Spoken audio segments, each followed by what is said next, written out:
Pagi Bapak Ibu. Alhamdulillah kita sudah masuki Mabar episode 27 yaitu mengenai sosialisasi jabatan aksessoris di lingkungan Kementerian ATR BPN.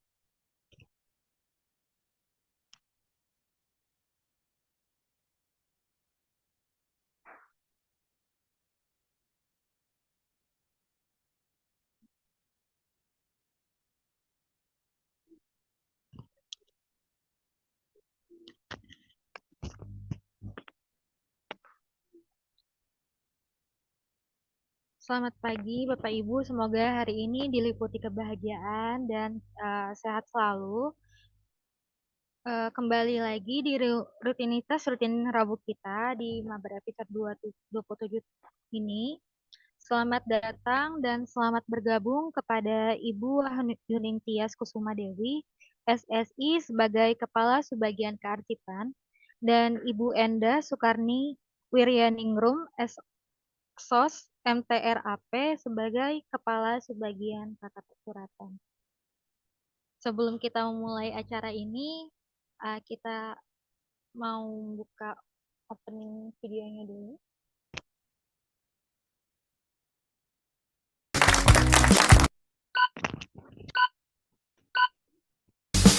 Halo Sobat ATR BPN, selamat datang di Mabar. Mari belajar arsip.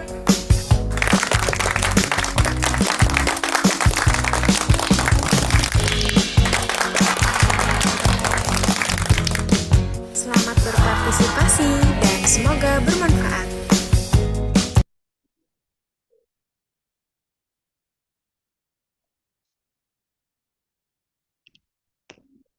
Sebelum kita mulai acaranya, kita mau ice breaking dulu nih Bapak Ibu. Kita coba bermain-main dulu ya sebelum memulai.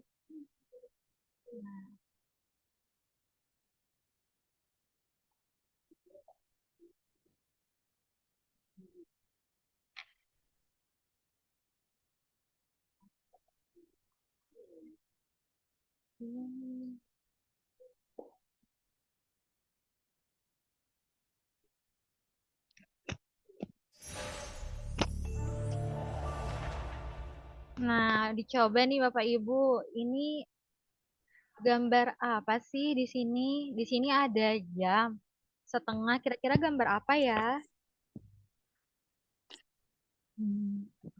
Setengah jam. Coba ya, bener nggak ya setengah jam? Jam pecah setengah jam ya. Setengah jam. Coba nyata ya, bener nggak ya? Oke. Setengah.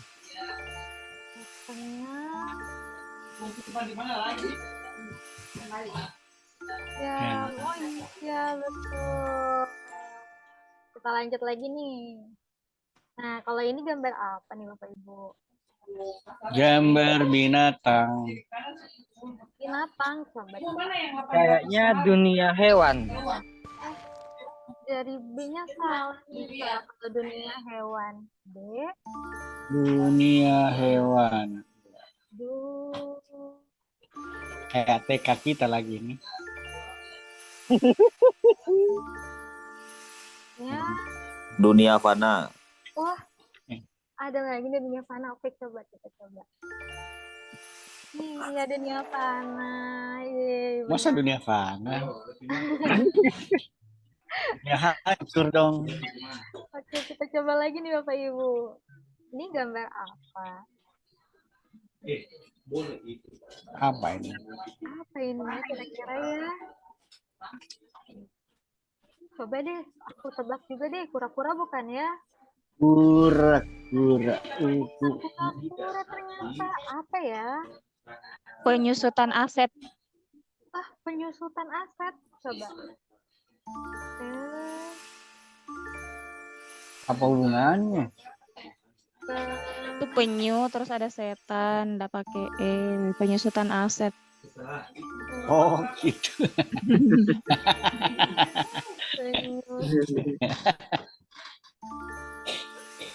Penyu. Shoot. Ya, betul Setan. itu. Penyusutan aset ternyata. Betul, tadi itu gambar penyu, setan, dan aset. Nah, kalau ini Arsiparis. Arsiparis. kita coba Nah, iya. Paris.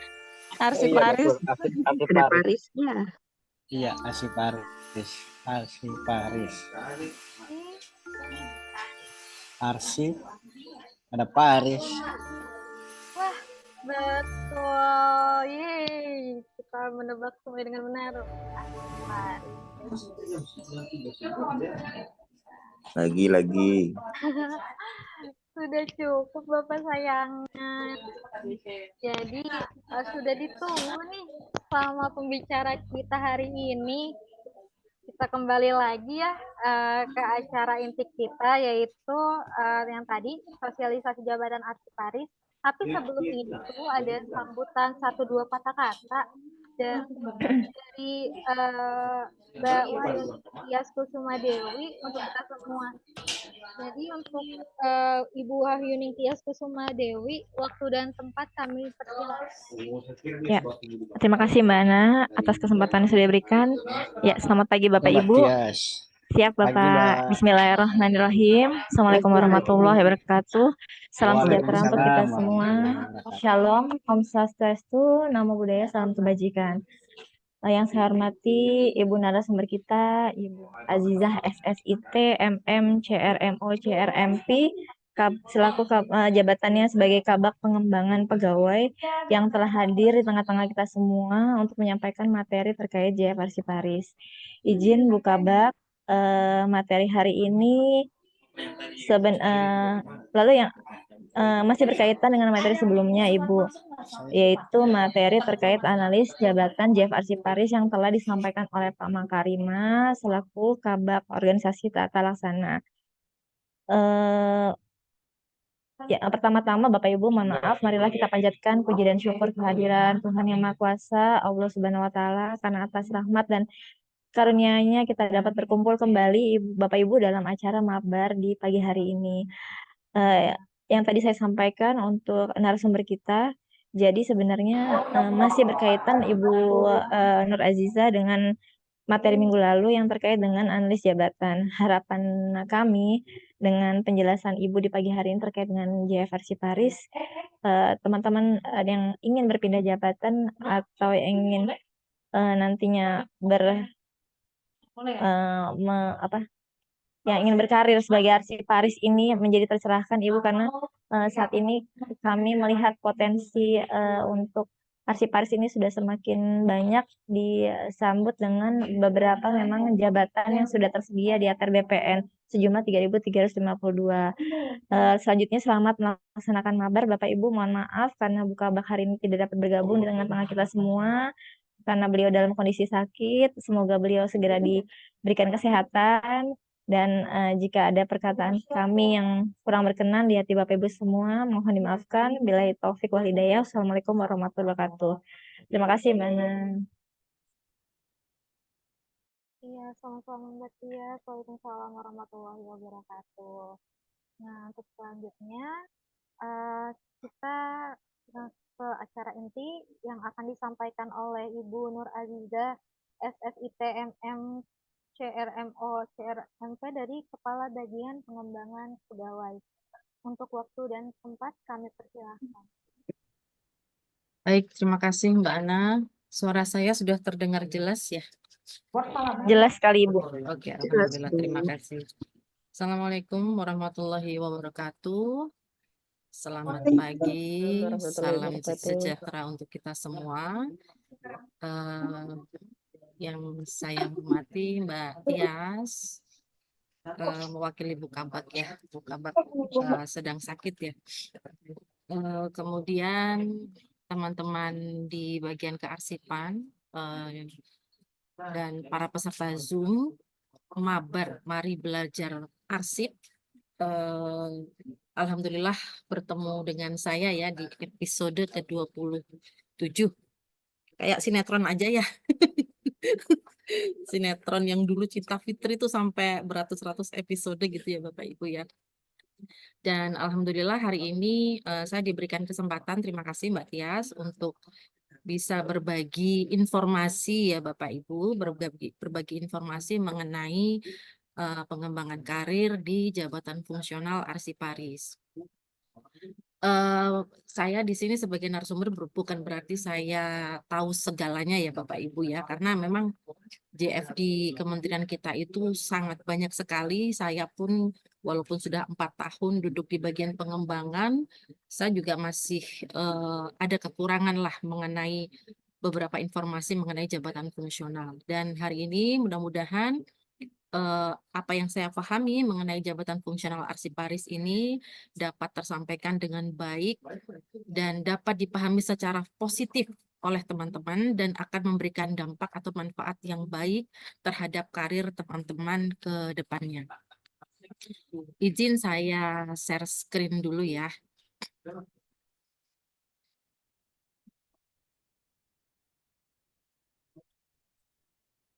Oh ya, dan untuk Bukabat, barangkali teman-teman mohon bisa disempatkan waktu ya untuk mendoakan Ibu Kabat, Bu Lucy Komalasari, yang mungkin insya Allah besok ya Mbak Tias ya akan ada Siap, Ibu. tindakan medis terhadap beliau.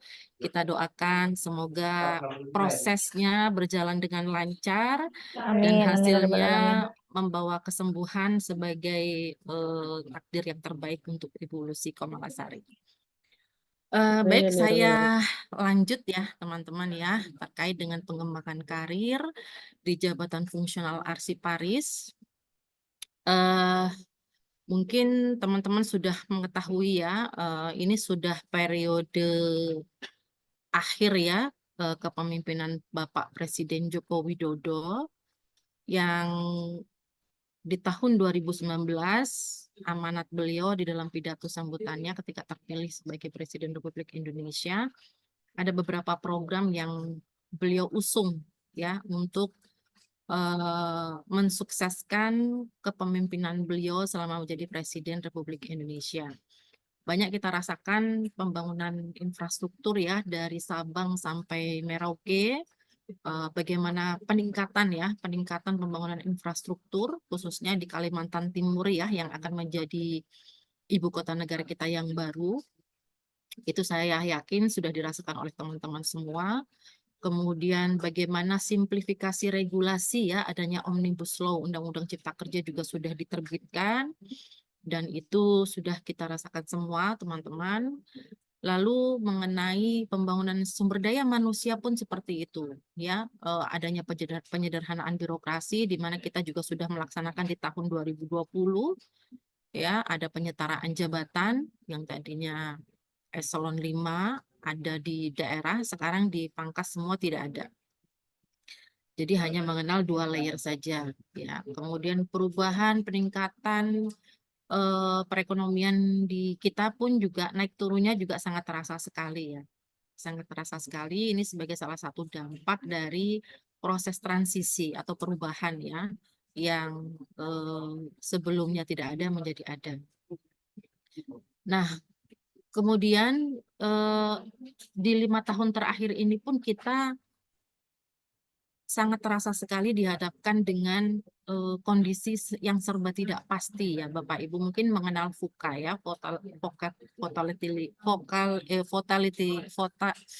volatility, kemudian uncertainty, complexity dan ambiguity itu semuanya mengandung unsur ketidakpastian. Kenapa? Karena sejak 5 tahun terakhir ini ada beberapa trigger ya yang menjadikan kondisi dunia ini menjadi serba tidak pasti. Adanya perubahan revolusi industri ya yang sebenarnya kita masih di posisi 4 gitu ya. Tetapi di Jepang itu sudah mulai 5 bahkan mungkin akan bergerak ke revolusi yang selanjutnya di level 6 gitu mungkin ya.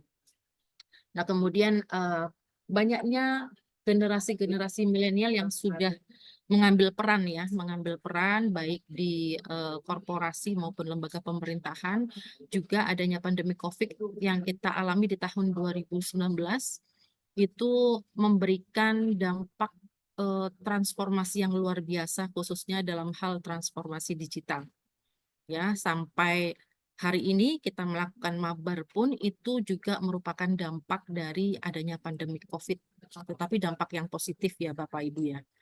Nah, kita ingin kondisi kita berubah karena secara organisasi atau secara pemerintahan ada tujuan yang ingin kita capai, yaitu untuk menjadi birokrasi berkelas dunia. Kalau berkelas dunia berarti ada unsur-unsur high technology ya Bapak Ibu ya. Teknologi yang saat ini mungkin dulu sebelumnya hanya sebagai pelengkap, itu bagaimana kita bisa menjadikan teknologi itu sebagai media utama dalam proses bekerja kita. Dalam proses bekerja kita atau dalam proses pekerjaan, proses bisnis yang ada di semua lembaga pemerintah. Nah, ini tentunya ada beberapa hal yang berubah yang harus dilakukan ya, seperti proses transformasi, perpindahan ya, perubahan secara struktural baik kelembagaan, organisasi, regulasi dan lain sebagainya ataupun kultural, perilaku. Ya, bagaimana Bapak Ibu menyikapi kondisi VUCA tersebut, tetapi Bapak Ibu dituntut untuk bisa berkontribusi mencapai tujuan organisasi dalam rangka mewujudkan birokrasi berkelas dunia, maka Bapak Ibu juga harus melakukan transformasi kultural ya terhadap perilaku budaya kerja. Kemudian transformasi digital yang dulunya mungkin hanya Excel, Word, MS Office aja, tetapi sekarang lebih dari itu. Nah, ini juga harus dituntut kemampuan atau kompetensi sehingga Bapak Ibu harus beradaptasi. Ya, kalau Bapak Ibu tidak bisa beradaptasi ya sudah seperti dinosaurus yang menolak adanya tuntutan perubahan ya, perubahan kondisi zaman pada saat itu. Kemudian kebijakan pun juga harus diadaptasikan dengan perubahan atau transformasi baik struktural, kultural maupun digital. Ya, contohnya yang sudah berjalan core value ASN itu merupakan salah satu penerapan adaptasi kebijakan. Ya, adaptasi kebijakan yang menuju transformasi birokrasi kelas dunia. Ya, ada core value ASN yang dijadikan sebagai acuan ya, acuan nilai perilaku oleh seluruh kementerian lembaga pemerintah ya, pemerintah. Kemudian selain kita melakukan adaptasi ya, menyesuaikan diri, kita juga bisa melakukan adopsi. Jadi mengambil mengambil atau meniru gitu ya, meniru bagaimana sistem dan teknologi di tempat lain ya, di luar Indonesia khususnya itu bisa digunakan dan diterapkan bisa di suatu organisasi yang membawa organisasi itu menuju keberhasilan dalam mencapai tujuan. Ya, kita juga melakukan beberapa adopsi sistem dan teknologi. Nah, melihat kondisi seperti itu, arsitektur human capital itu sangat diperlukan. Bagaimana kita mendesain sumber daya manusia yang berkontribusi terhadap organisasi di lembaga pemerintah itu sebagai salah satu modal yang sangat menguntungkan bagi organisasi dalam mencapai tujuan atau sasaran strategis yang sudah ditentukan. Ini saya cuplik dari paparan Menpan ya Bapak Ibu. Dalam merumuskan arsitektur human capital itu ada beberapa aspek yang harus kita perhatikan juga. Bahwa dalam satu organisasi, misalnya di kementerian kita Bapak Ibu ya, ada yang namanya organisasi dan ada yang namanya sumber daya manusia. Ya, sumber daya manusia ini Bapak Ibu semua lah. Ya. Nah, organisasi atau kementerian kita pasti memiliki ekspektasi, ya, memiliki ekspektasi karena kementerian kita itu ada karena diberikan amanat oleh Presiden untuk menangani bidang-bidang tertentu ya, bidang-bidang pertanahan, sehingga harus ada beberapa hal yang dilakukan, kemudian roadmap-nya seperti apa, output-nya harus bagaimana dan seberapa besar. Pasti organisasi atau kementerian kita memiliki harapan-harapan ya terhadap sumber daya manusia yang ada di dalamnya. Ya, misalnya seperti kementerian kita ingin Bapak Ibu atau para pegawai di Kementerian ATR BPN menghasilkan kinerja yang baik semaksimal mungkin yang bisa mendukung pencapaian tujuan organisasi atau tujuan kementerian kita yang tertuang di dalam rencana strategis kita ya. Nah, kemudian kementerian kita juga ingin Bapak Ibu itu terus belajar, mengembangkan kompetensi, supaya Bapak Ibu itu dalam bekerja bisa semaksimal mungkin dan bisa menghantarkan kementerian kita ini bisa mewujudkan visi dan misi yang sudah kita tetapkan bersama. Nah, kemudian organisasi atau kementerian kita juga ingin Bapak Ibu menunjukkan perilaku. Karena perilaku inilah yang akan menggerakkan Bapak Ibu bagaimana cara Bapak Ibu bekerja, bagaimana cara Bapak Ibu berkomunikasi, bekerja sama gitu ya. Bagaimana cara Bapak Ibu menghadapi para customer, para pemohon yang ada di daerah Bapak Ibu semua gitu ya. Dan kementerian kita juga ingin Bapak Ibu bisa memberikan pelayanan yang prima kepada masyarakat. Nah, ini adalah ekspektasi kelembagaan kita terhadap Bapak Ibu semua. Namun tidak menampik kemungkinan Bapak Ibu juga pasti memiliki harapan tersendiri ya Bapak Ibu. Tetapi karena pegawai kita itu jumlahnya puluhan ribu, jadi rasanya tidak mungkin kalau tidak kita atur. Ya, tidak kita atur. Karena satu kepala itu isi otaknya itu bisa berbeda-beda. Harapannya yang ada di hati itu bisa berbeda-beda Bapak Ibu. Ya, yang mostly Bapak Ibu harapkan dari bekerjanya atau eksistensi Bapak Ibu di kementerian kita itu misalnya satu, ingin adanya kesempatan yang luas untuk bisa mengembangkan diri ya. Untuk pengembangan kompetensi Bapak Ibu sekalian ya. Kemudian juga terbukanya kesempatan untuk pengembangan karir. Ya, kalau kompetensi terkait dengan kemampuan teknis Bapak Ibu, kalau untuk kesempatan pengembangan karir terkait kesempatan untuk membuktikan diri bahwa Bapak Ibu memiliki kompetensi manajerial yang sangat baik sehingga kebutuhan untuk promosi jabatan itu juga pasti Bapak Ibu sangat membutuhkan itu. Lalu selain itu Bapak Ibu juga pasti berharap bahwa kesejahteraan Bapak Ibu itu bisa dijamin melalui sistem pemberian reward dan pengakuan penghargaan yang adil. Lalu yang tidak kalah penting tapi ini mungkin tidak Bapak Ibu tidak menyadari ya bahwa Bapak Ibu itu sebenarnya ada rasa bangga sebagai PNS karena Bapak Ibu bisa berkontribusi untuk melayani bangsa. Ya, tetapi ini Bapak Ibu tidak sadari kalau tidak ada rasa bangga sudah pasti Bapak Ibu tidak akan bertahan dalam status pegawai negeri sipil di kementerian kita. Nah, ini ekspektasi atau harapan-harapan ini harus dipertemukan ya.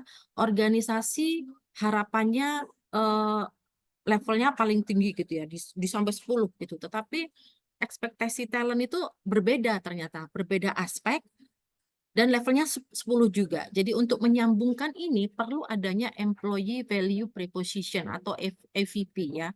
Sehingga ada yang namanya rencana strategis gitu ya. Kemudian ada yang namanya penilaian kinerja, ada yang namanya pengembangan kompetensi melalui pelatihan, ada yang namanya tugas belajar gitu Bapak Ibu ya.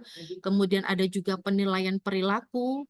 Kemudian ada core value ASN gitu ya, berakhlak yang sudah kita jadikan sebagai acuan. Dan ada juga target-target pekerjaan yang harus Bapak Ibu capai dalam setiap kegiatan atau pekerjaan aktivitas sehari-hari Bapak Ibu selama di kantor atau selama bekerja. Nah, tentunya dengan dukungan dari teknologi serta bagaimana kepemimpinan di tempat Bapak Ibu sekalian bisa mendrive Bapak Ibu supaya bisa bekerja mencapai tujuan. Ya. Nah, selain itu juga organisasi menyiapkan talent succession, misalnya kelompok rencana suksesi. Itu juga untuk mengidentifikasi talenta-talenta yang dia bisa bekerja dengan performa atau hasil kinerja yang terbaik dengan kompetensi terbaik yang mereka miliki. Yaitu organisasi memotret itu, kemudian memberikan reward dan rekognisi sesuai dengan harapan Bapak Ibu semua. Nah, itu yang dinamakan Employee Value Proposition. Ya.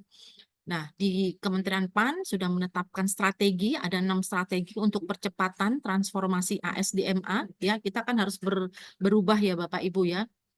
Ada 6 hal ini, yaitu penguatan budaya kerja, lalu percepatan peningkatan kapasitas SDMA, ini pengembangan kompetensinya bagaimana, peningkatan kinerja dan sistem penghargaan, lalu ada pengembangan talenta dan karir, penguatan platform teknologi dan analitik melalui SPBE, dan penataan jabatan perencanaan dan pengadaan. Nah, kemudian employee value proposition itu tentunya tadi yang sudah saya sebutkan dikemas Bapak Ibu ya, dikemas dalam beberapa kelembagaan, sistem, regulasi, dan salah satunya adalah rencana strategis. Ya, rencana strategis. Nah, di dalam rencana strategis ini, selain substansi teknis yang meliputi land management paradigm, ya ada land tenure, land value, land development, land use, dan land cadastre, kita juga ada misi untuk menyelenggarakan pelayanan pertanahan dan ruang yang berstandar dunia melalui peningkatan kualitas pelayanan publik dan tata kelola pemerintahan yang berdaya saing. Nah, ini unsur sumber daya manusia, pengelolaan sumber daya manusia berada pada tujuan atau misi kedua dari rencana strategis kementerian kita.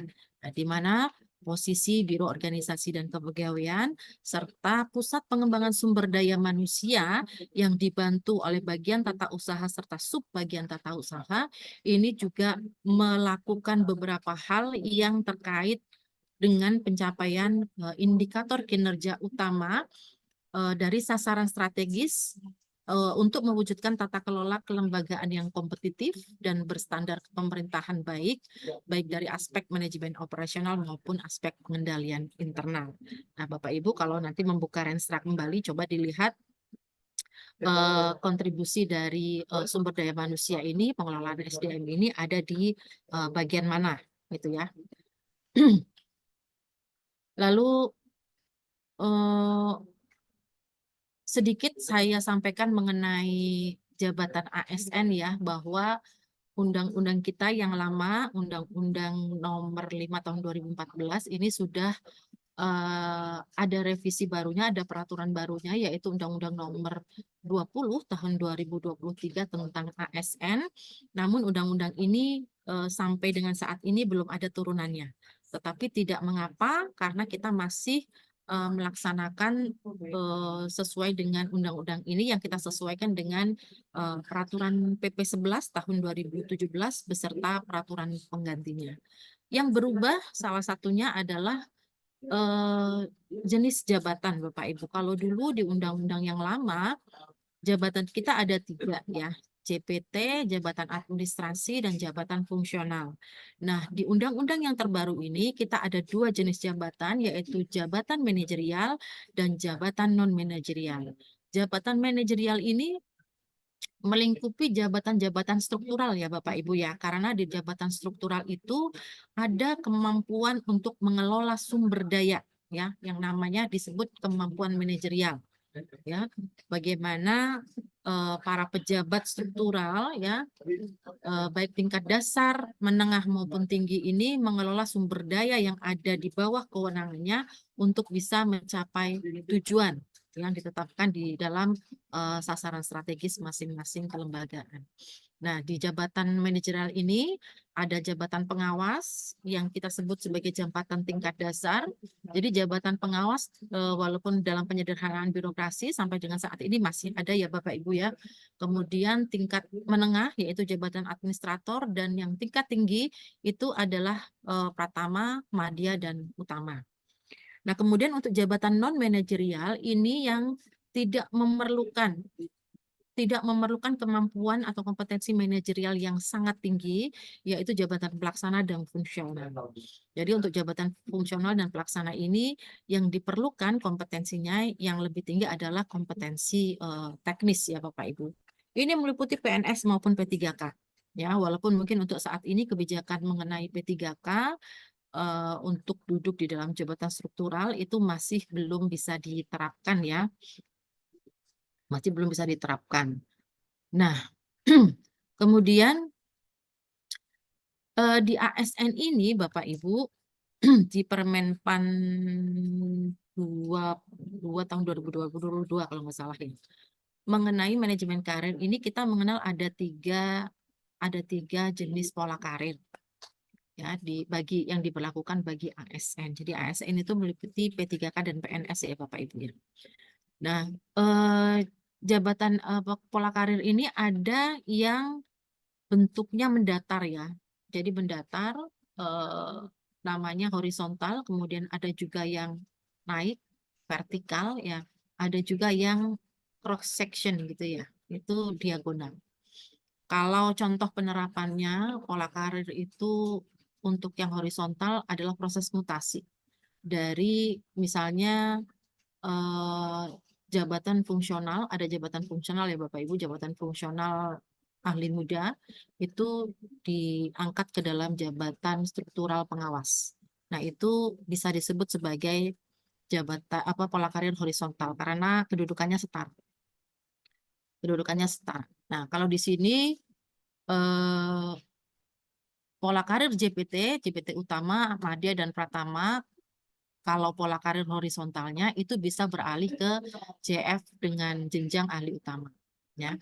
Nah, kemudian ada juga yang vertikal. Vertikal itu untuk pola karir yang dia menduduki jabatan satu tingkat di atasnya. Ya, seperti kalau di dalam jabatan fungsional ada yang namanya kenaikan jenjang. Ya. Dari misalnya ahli pertama naik ke muda, kemudian bisa naik ke madya sampai dengan jenjang tertinggi yaitu ahli utama. Di dalam jabatan manajerial pun seperti itu. Ada juga jabatan pengawas, kemudian promosi atau naik jabatan ke administrator, lalu naik jabatan lagi ke pratama, madya bahkan sampai dengan utama. Ya. Lalu kalau untuk diagonal, diagonal itu promosi juga, tetapi dia lintas jabatannya. Lintas jabatan. Jadi misalnya dia saat ini JF ahli muda, kemudian lulus KRS, lalu dia bisa diangkat ke dalam jabatan administrator misalnya. Nah itu namanya diagonal. Jadi berpindah jabatan tetapi naik satu jabatan di atasnya, gitu ya. Nah itu pola karir yang berlaku untuk seluruh ASN ya Bapak Ibu ya. Tetapi untuk sekali lagi untuk P3K karena ini masih baru Bapak Ibu, sehingga kebijakan-kebijakannya juga kita masih menunggu kestabilannya karena sudah pasti harus dianalisa beberapa dampak resikonya apabila kebijakan mengenai P3K ini nanti diterapkan, apakah negara sudah mempersiapkan semua atau tidak. Lalu, nah kemudian saya sedikit beralih ke jabatan fungsional. Tadi karena sudah disebut jabatan fungsional itu menjadi salah satu jabatan non-manajerial, kemudian dalam pemberlakuan pola karir jabatan fungsional itu juga memiliki peran Bapak Ibu. Nah, di kementerian kita ini ada sekitar 30 Bapak Ibu, 30 jabatan fungsional eh, yang dapat digunakan ya sebagai nama jabatan dari seluruh pegawai di kementerian kita. Baik dari jabatan yang bersifat teknis, pertanahan maupun tata ruang maupun yang supporting ya. Supporting ini ada 26 Bapak Ibu. Nah, jabatan fungsional ini ada instansi pembinaan masing-masing. Di kementerian kita untuk jabatan fungsional yang bersifat teknis itu ada 4 ya, penata pertanahan, penata ruang, kemudian penata kadastral dan asisten penata kadastral yang keempatnya ini melingkupi land management paradigm. Untuk supportingnya, ini kita ada 26 Bapak Ibu, sangat banyak sekali dan masing-masing juga memiliki instansi pembina masing-masing, hanya 1, 2, atau 3 JF yang instansi pembinanya satu, tetapi ada beberapa JF yang ada di bawah kewenangan satu instansi pembina. Nah, ini yang menjadi ruang lingkup tugas dan fungsi kami di Biro Organisasi dan Kepegawaian. Ya, Bapak Ibu. Jadi bisa dibayangkan begitu banyaknya JF, saya yang sudah 4 tahun di sini saja rasanya belum bisa mendalami keseluruhan mengenai regulasi dari jabatan fungsional. Tetapi untungnya Bapak Presiden melakukan simplifikasi regulasi Sehingga untuk JF ini pada tahun 2023 kemarin terbit Permenpan 1 ya Bapak Ibu 2023 yang paling tidak itu bisa lebih memudahkan kita untuk mempelajari mengenai apa dan bagaimana JF itu bekerja dan berkarir. Nanti Bapak Ibu juga bisa mempelajarinya ya. Nah, kenapa harus ke jabatan fungsional gitu ya? Nah, selain karena memang jabatan fungsional ini diakui di dalam Undang-Undang ASN, Bapak Ibu, jabatan fungsional ini juga bisa mendorong peningkatan produktivitas kerja Bapak Ibu semua. Ya, karena Bapak Ibu diberikan target kinerja, lalu kinerja yang dihasilkan oleh Bapak Ibu itu direkognisi atau diakui dalam angka kredit. Ya, jadi kalau Bapak Ibu bekerja secara produktif, sudah pasti unit kerja Bapak Ibu sekalian juga akan produktif. Ya, nah dari angka kredit itu akan memberikan kesempatan Bapak Ibu untuk meningkatkan dan mengembangkan karir Bapak Ibu secara konsisten dan sistematis. Kenapa konsisten dan sistematis? Karena sudah ada ketentuannya, Bapak Ibu. Ya, sudah ada. Tetapi karena memang ada formasi, ya mau tidak mau Bapak Ibu harus berkompetisi. Berkompetisi berarti Bapak Ibu harus menampilkan atau melakukan performa yang paling terbaik yang Bapak Ibu bisa lakukan. Ya. Nah, sehingga pengembangan karir di jabatan fungsional itu bisa jauh lebih terukur karena ada angka kredit. Kalau mau naik jenjang harus memenuhi angka kredit tertentu. Jadi itu sangat terukur. Ya. Nah, kemudian untuk masalah kesejahteraan, jabatan fungsional juga memiliki tunjangan kinerja. Ya, tunjangan kinerja. Minimal sama, ya, minimal tunjangannya sama dengan jabatan yang lain. Atau ada juga yang lebih tinggi dari jabatan yang setara. Ya. Nah, ini untuk yang lebih tinggi dari jabatan setara, mungkin tidak semua JF ya. Misalnya kalau ahli muda biasanya 10 nih. Tapi untuk arsiparis nanti berbeda. Ya, tetapi tidak lebih rendah dari jabatan pengawas yang setara dengan jenjang ahli muda.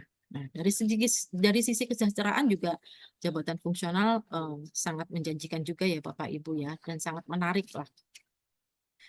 Nah, apa saja kebijakan yang diberlakukan yang mungkin Bapak Ibu perlu pelajari ya, perlu pelajari terkait dengan jabatan fungsional. Jadi Bapak Ibu namanya ketentuan dasar hukum ini adalah menjadi salah satu pegangan Bapak Ibu semua ya, supaya Bapak Ibu ketika lack of information, kekurangan informasi, paling tidak ketentuan-ketentuan yang ada itu Bapak Ibu bisa pelajari untuk bisa menambah wawasan Bapak Ibu semua. Kecuali sudah membaca peraturan, Bapak Ibu masih kurang penjelasan. Nah, banyak akses yang Bapak Ibu bisa lakukan untuk bisa mendapatkan informasi-informasi tambahan sesuai dengan Bapak Ibu inginkan. Undang-Undang ASN tadi sudah saya jelaskan, nanti Bapak Ibu bisa download, cari di Google yang terbaru seperti apa.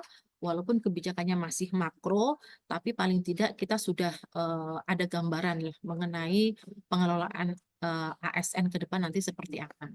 Kemudian PP 11 masih kita jadikan sebagai acuan dalam pengelolaan PNS, SDM ya, pengelolaan SDM di lembaga pemerintah. Lalu peraturan mengenai jabatan fungsional itu sendiri, Permenpan 1 2023, itu nanti bisa Bapak Ibu pelajari. Kalau Bapak Ibu lebih ingin mendalami mengenai angka kredit, kenaikan pangkat dan jenjangnya, itu Bapak Ibu bisa pelajari juga peraturan Kepala BKN nomor 3 tahun 2023. Dan terkhusus untuk jabatan fungsional arsiparis, karena sekarang kita mabar ya, belajar arsip, maka Bapak Ibu bisa mempelajari ya ketentuan Permenpan nomor 48 tahun 2014, Junto 13 2016, lalu mengenai bagaimana pelaksanaan tugas jabatan fungsional arsiparis sendiri di Perka Anri 4 2017 serta standar kompetensi jabatan fungsional arsiparis itu seperti apa, Bapak Ibu bisa pelajari keputusan Menpan nomor 10 tahun 2022. Nah, ini paling tidak Bapak Ibu khususnya mungkin yang belum belum punya jabatan fungsional ya arsiparis, kalau mau pindah gitu misalnya Bapak Ibu pelajari ini saja. Mungkin pada saat nanti uji kompetensi materi-materi yang ada di peraturan ini yang akan keluar juga gitu ya. Nah, kemudian di dalam jabatan fungsional itu sendiri untuk menjamin karir ya, menjamin karir jabatan fungsional itu ada jenjang jabatan fungsional yang dijadikan sebagai acuan dalam pengembangan atau peningkatan karir seorang pejabat fungsional ya. Ada dua tingkatan di dalam jenjang jabatan fungsional, yaitu tingkat keterampilan. Ini bisa ini untuk kategori minimal diploma 3 ya untuk JF kearsipan ya Bapak Ibu ya. Kalau di JF yang lain mungkin minimal SMA. Nah, tetapi di kearsipan itu minimal D3 untuk jenjang atau kategori tingkat keterampilan. Nah, di tingkat keterampilan di JF kearsipan itu ada JF arsiparis itu ada tingkat terampil, grade-nya kelas jabatannya 6, kemudian tingkat mahir kelas jabatannya 7. Untuk terampil itu biasanya untuk 2C sampai dengan 2D ya. Lalu mahir untuk golongan 3A sampai 3B kelas 7. Lalu penyelia untuk 3C sampai dengan 3D untuk kelas jabatannya 8 ya, dengan besarnya tunjangan jabatan seperti tertera di situ. Lalu untuk kategori selanjutnya yaitu keahlian, ini minimal diploma 4 atau sarjana. Ya, minimal sarjana atau D4. Ini untuk jenjang yang awal, ahli pertama itu di kelas jabatan 8, Bapak Ibu, kemudian ahli muda kelas jabatannya 9, ahli madya kelas jabatannya 11, dan ahli utama kelas jabatannya 13 ya. Kalau Bapak Ibu saat ini di dengan pendidikan sarjana golongannya di 3A ingin ke JF Arsiparis, itu nanti Bapak Ibu bisa mendaftarkan ya, mengusulkan ke Biro Organisasi dan Kepegawaian. Nanti Bapak Ibu akan diuji kompetensinya dengan level ahli pertama ya. Kemudian ahli muda untuk 3C sampai 3D, ahli madya 4A sampai 4C, dan ahli utama 4D sampai dengan 4E dengan besaran tunjangan jabatan sebagaimana tertera di layar Bapak Ibu sendiri. Nah, JF itu karena punya peran dan fungsi Bapak Ibu, maka JF juga diberikan kedudukan yang khusus Bapak Ibu, karena JF itu bekerja secara aktif, mandiri, dan inisiatif. Dia bisa diberikan kedudukan di bawah JPT Pratama. Ya, di bawah JPT Madya juga bisa.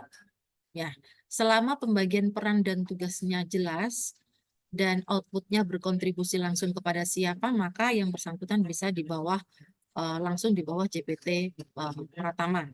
Ya, JPT Pratama. Tetapi tentunya penugasan tersebut harus diupayakan semaksimal mungkin sesuai dengan bidang tugasnya Bapak Ibu, karena jabatan fungsional itu bekerja sesuai dengan fungsi dan tugas yang berkaitan dengan pelayanan fungsional yang berdasarkan pada keahlian dan keterampilan tertentu.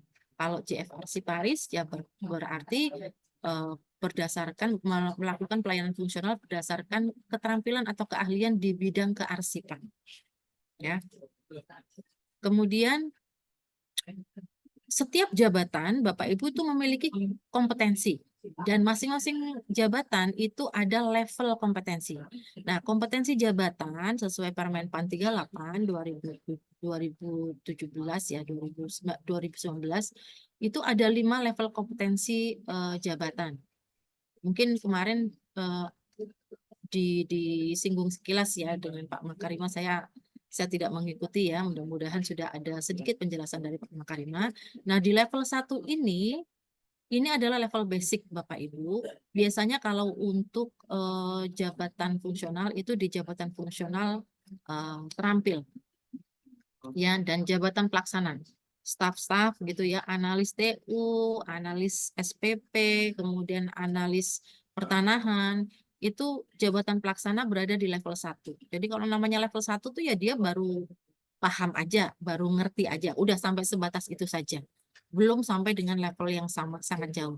Nah, kalau kita sudah beralih lagi ke level yang di atasnya, di level 2, ini diberlakukan untuk level 2 ini untuk jabatan pengawas dan jabatan fungsional untuk ahli pertama, jabatan fungsional untuk tingkat keterampilan, yaitu mahir dan terampil. Ya. Nah, kemudian kalau untuk level 2 ini berarti dia tidak hanya memahami gitu ya, tapi dia sudah bisa melakukan sesuatu berdasarkan pedoman yang dia pahami tersebut, ya. Jadi setelah paham, maka dia melakukan sesuai dengan pedoman, ya. Tetapi masih harus diberikan bimbingan-bimbingan. Nah, kemudian setelah level 2 naik lagi ke level 3 intermediate.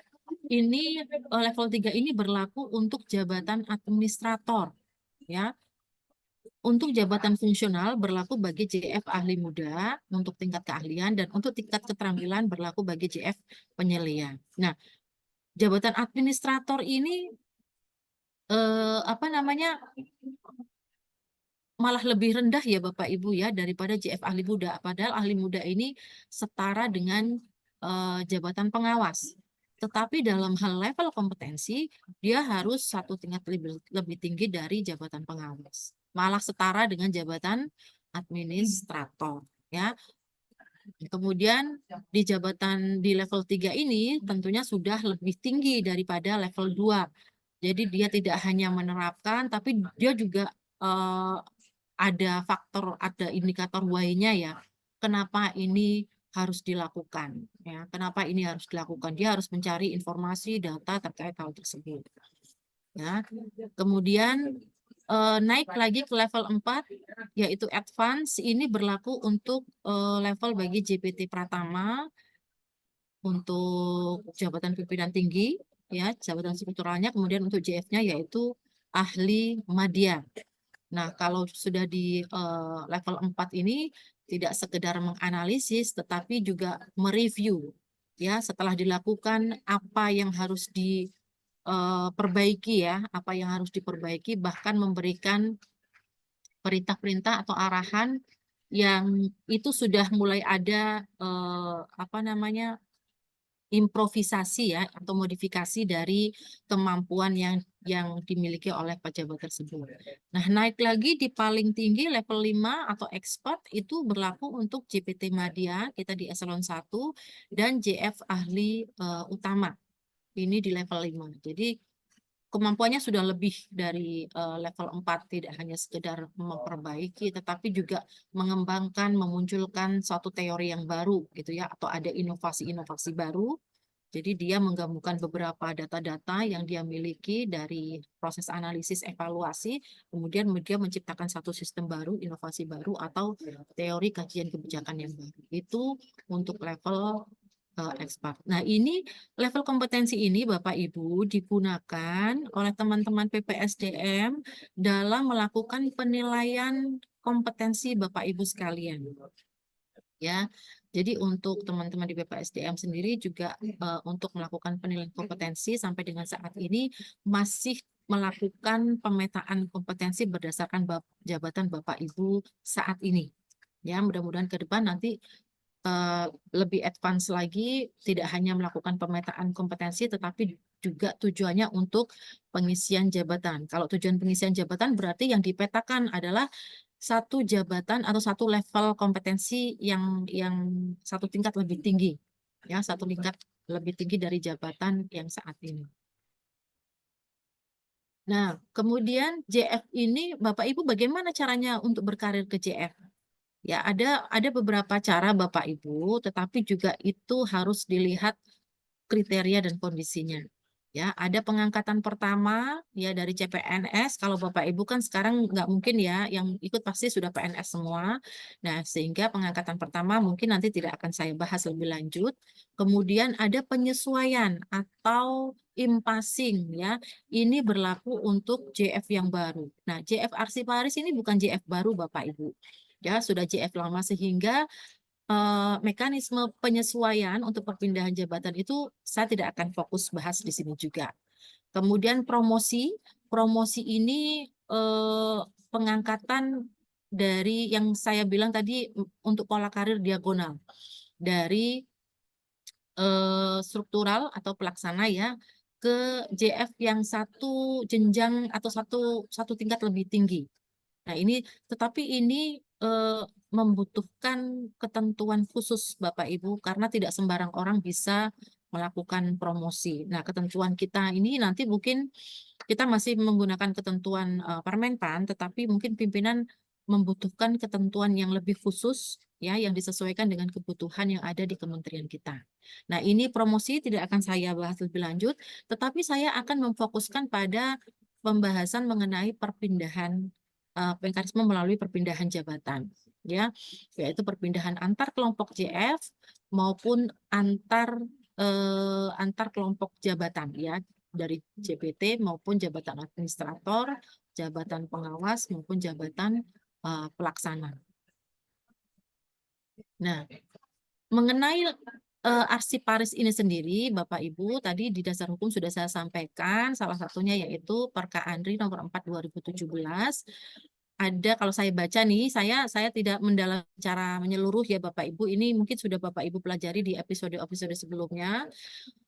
Ini nanti yang akan menjadi acuan Bapak Ibu untuk melaksanakan uji kompetensi. Jadi biasanya lembaga atau instansi pembina melakukan uji kompetensi, ada pemberian soal-soal Bapak Ibu, soal-soal tertulis itu sebenarnya tidak jauh dari substansi yang ada di Perka Andri 4 2017 ya.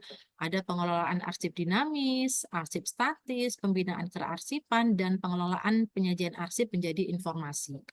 Nah, kelembagaannya pun ada unit pengolah, unit kearsipan, dan lembaga kearsipan yang kewenangan lingkup tugasnya juga berbeda-beda.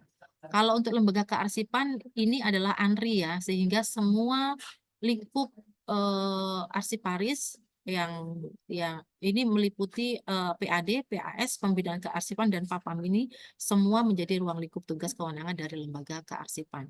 Untuk unit kearsipan dan unit pengolah di masing-masing lembaga yang menciptakan arsip, ini hanya pada lingkup tugas PAD, PAS, dan PAPAM. PAD, kemudian pembinaan kearsipan, dan PAPAM saja. Nah, kemudian untuk pengangkatan dalam jabatan fungsional melalui perpindahan jabatan seperti yang saya sampaikan tadi, ada dua jenis Bapak Ibu ya. Jadi pindah dari jabatan fungsional lain ke JF Arsiparis. Misalnya Bapak Ibu sekarang memiliki JF ASDMA gitu ya. Tetapi dalam keseharian ternyata Bapak Ibu melaksanakan tugas sebagai di bidang kearsipan ya, untuk merapikan arsip gitu ya. Nah, Bapak Ibu kalau mau berpindah ke sana bisa. Ya, dari JF ASDMA mau pindah ke JF arsip bisa. Ya, arsiparis bisa. Nah, tetapi harus ada beberapa hal yang diperhatikan Bapak Ibu, yaitu wajib memperhatikan kesesuaian kualifikasi kompetensi dan pengalaman bidang tugas dan kebutuhan organisasi. Jadi kalau misalnya kebutuhan JF arsiparis di unit kerja Bapak Ibu sekalian ternyata sangat kebutuhannya besar, tetapi budgetingnya atau ketersediaannya sedikit, itu juga Bapak Ibu jadikan sebagai salah satu aspek ya untuk pertimbangan pindah ke jabatan arsiparis. Lalu kompetensi yang Bapak Ibu miliki, pendidikannya gitu ya, kemudian pengalaman Bapak Ibu dalam mengelola arsip, apakah sudah memenuhi ketentuan minimal 2 tahun, nah itu juga harus diperhatikan oleh Bapak Ibu.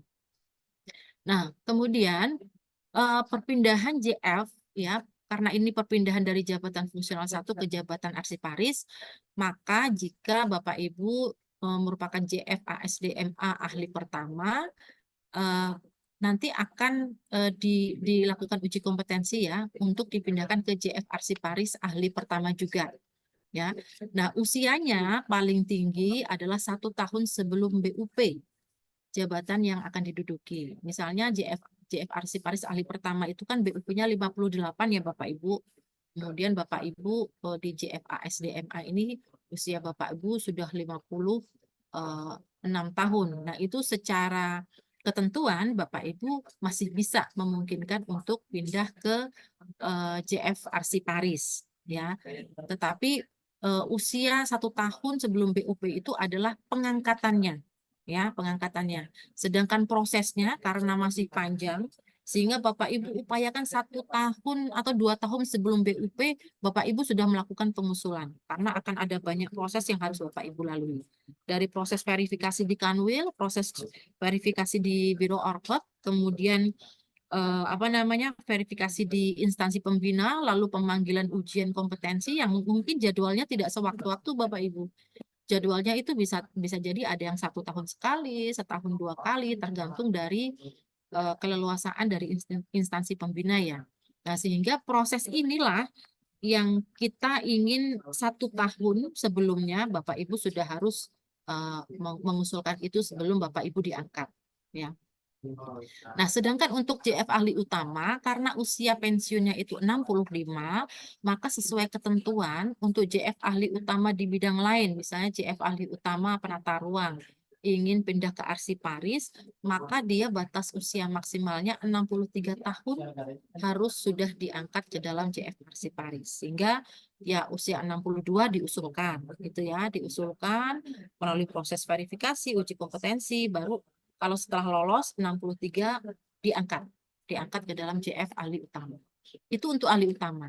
Madya usia BUP paling tinggi 60 ya, sehingga kalau ada JF penata pertanahan madya misalnya ingin beralih ke JF arsiparis madya, maka usianya 58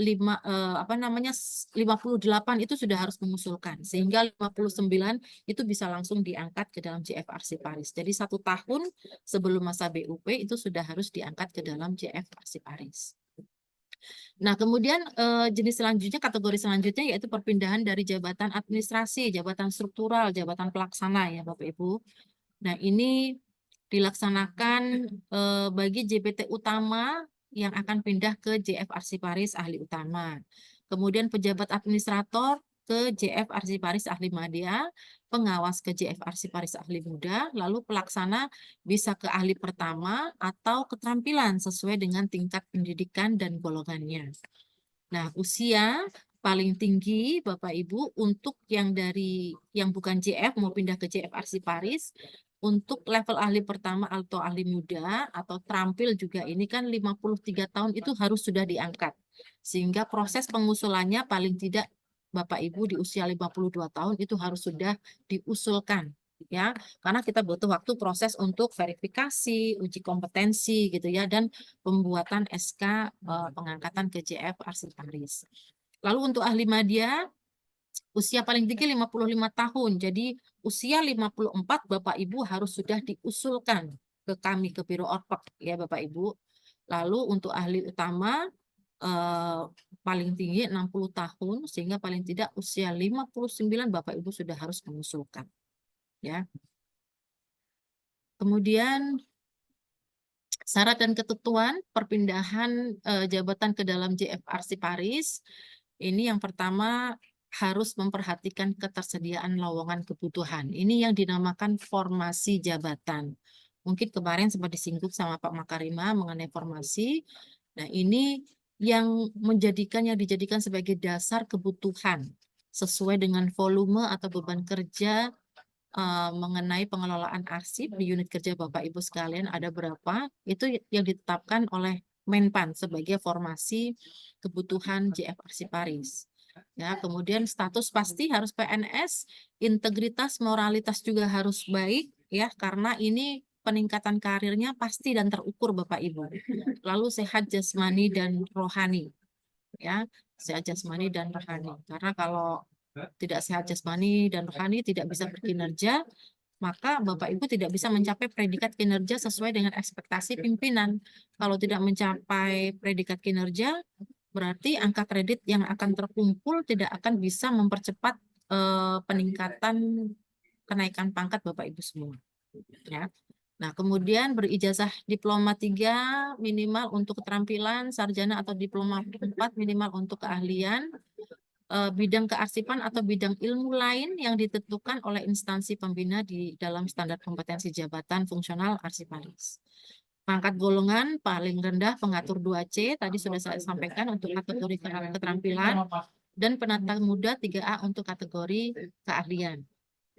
Dan yang paling penting setelah lulus verifikasi, hal-hal yang di atas adalah mengikuti dan lulus uji kompetensi sesuai dengan standar kompetensi yang ditetapkan oleh instansi pembina.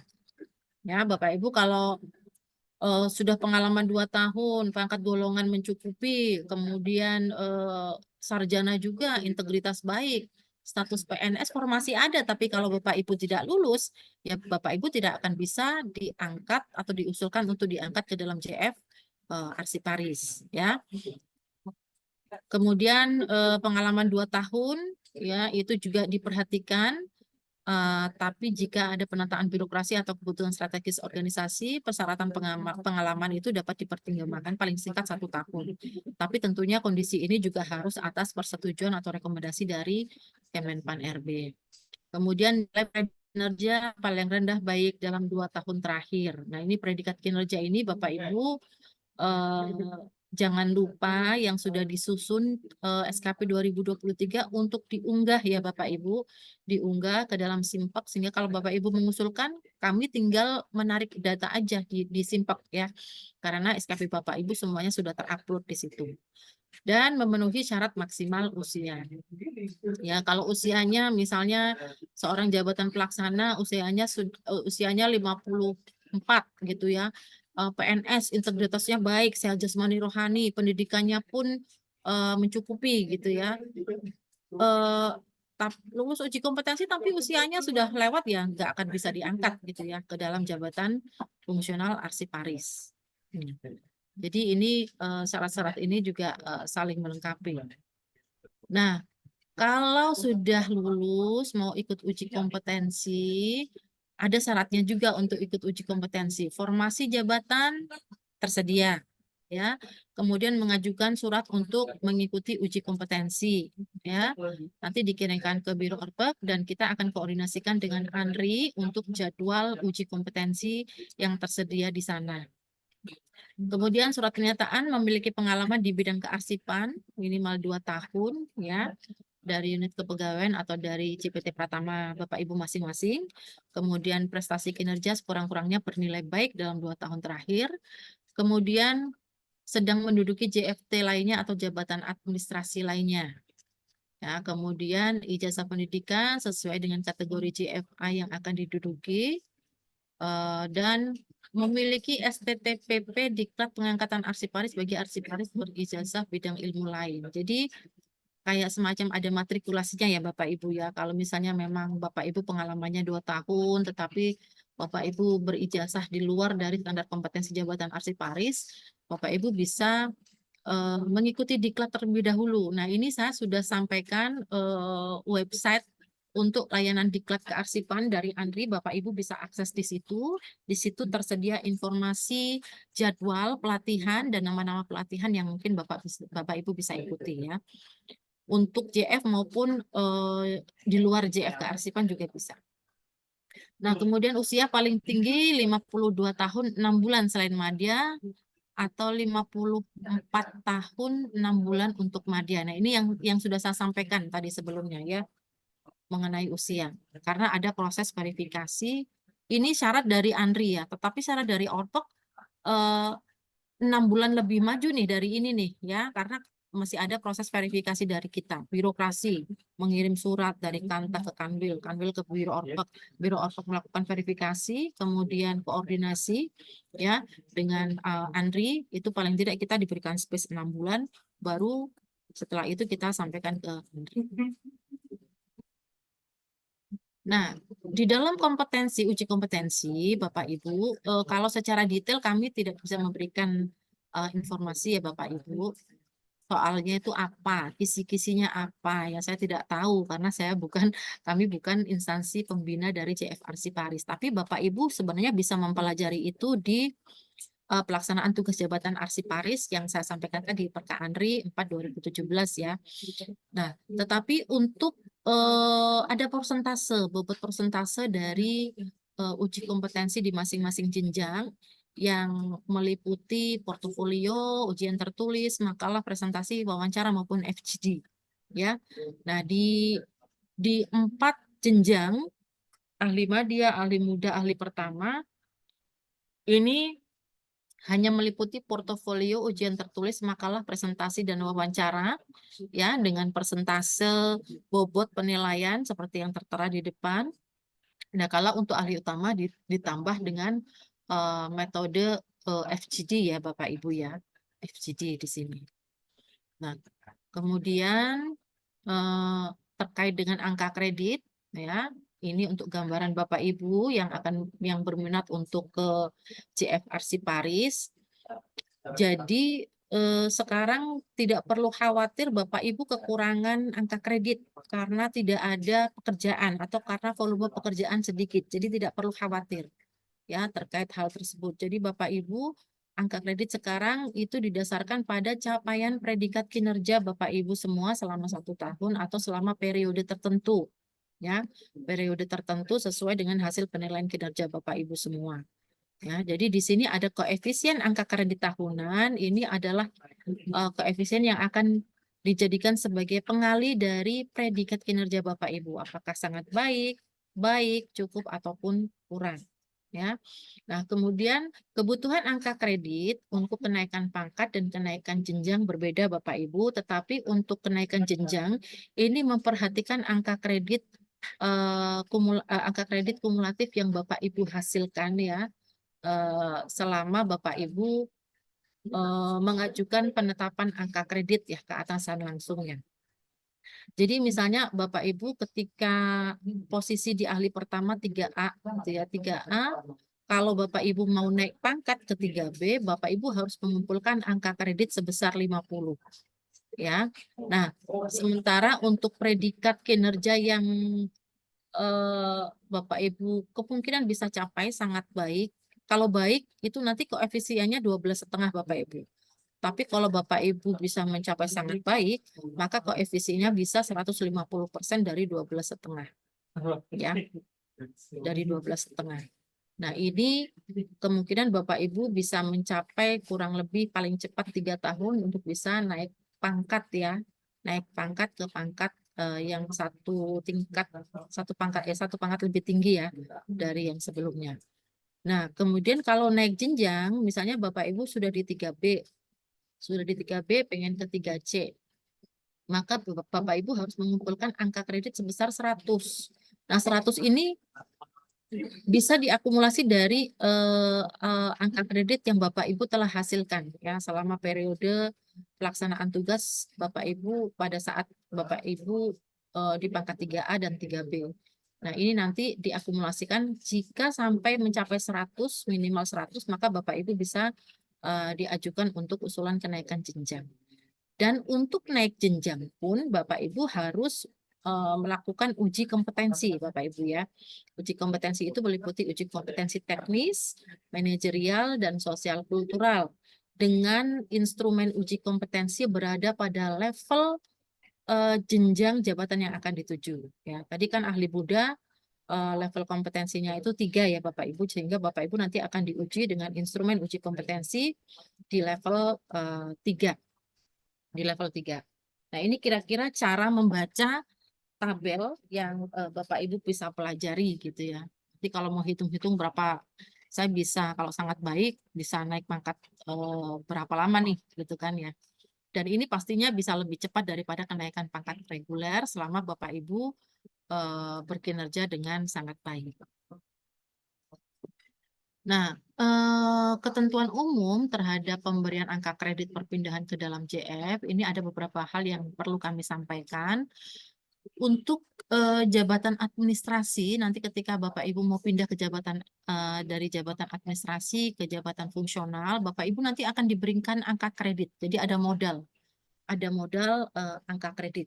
Ya, angka kreditnya yaitu dari konversi predikat kinerja Bapak Ibu sekalian ditambah dengan angka kredit dasar. Nah, angka kredit dasar ini seperti tertera pada tabel di sebelahnya, tergantung dari pangkat golongan Bapak Ibu sekalian. Kalau pangkat golongan Bapak Ibu 3D, maka angka kredit dasar Bapak Ibu diberikan sebesar 100 ya, ditambahkan dengan hasil konversi predikat kinerja Bapak Ibu sekalian selama menjadi pejabat administrasi ya.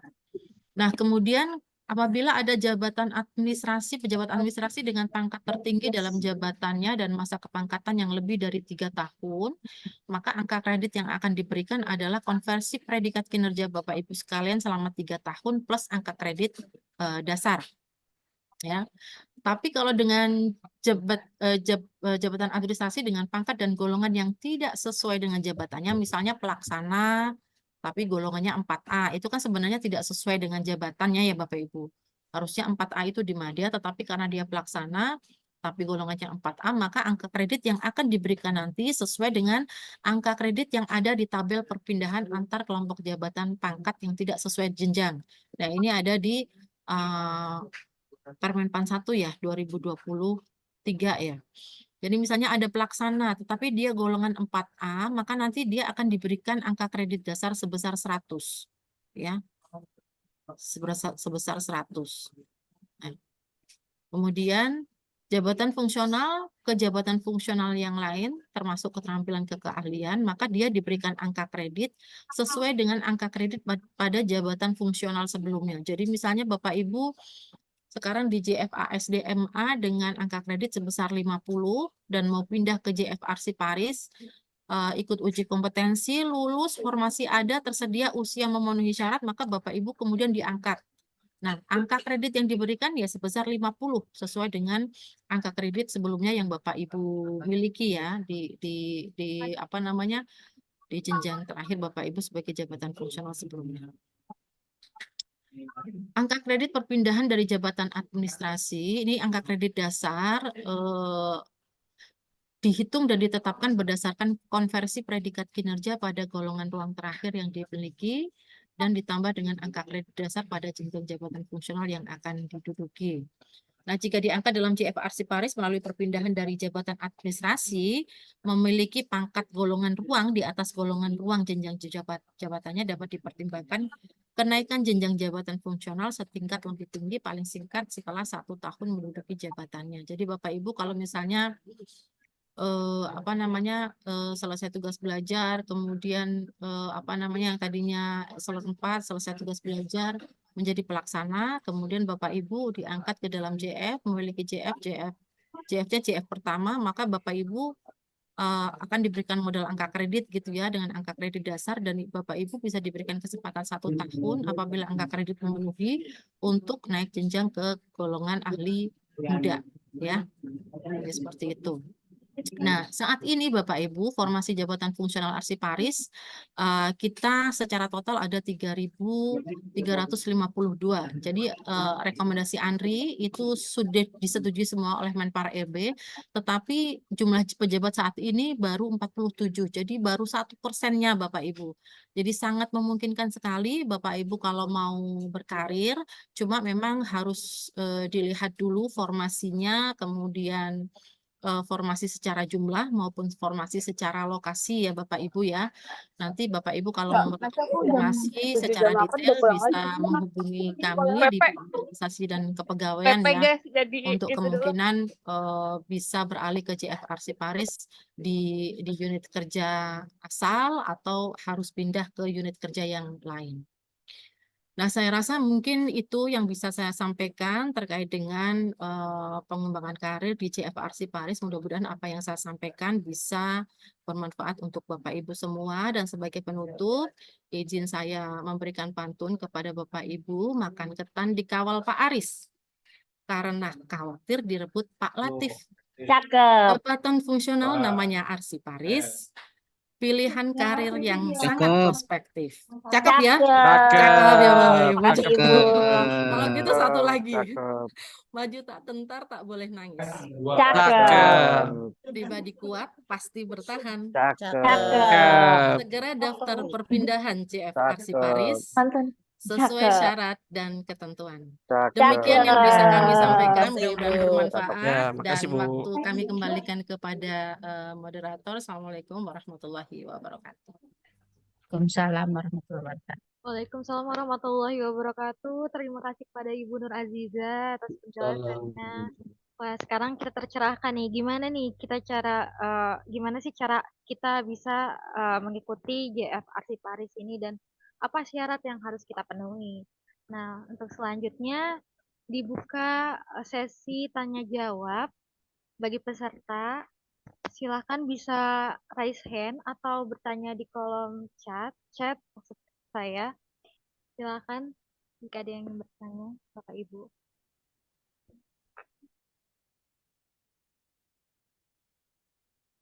Ayo Bapak Ibu. Ya, silakan Untuk Kalau Bapak mau Zainuddin, bertanya, iya.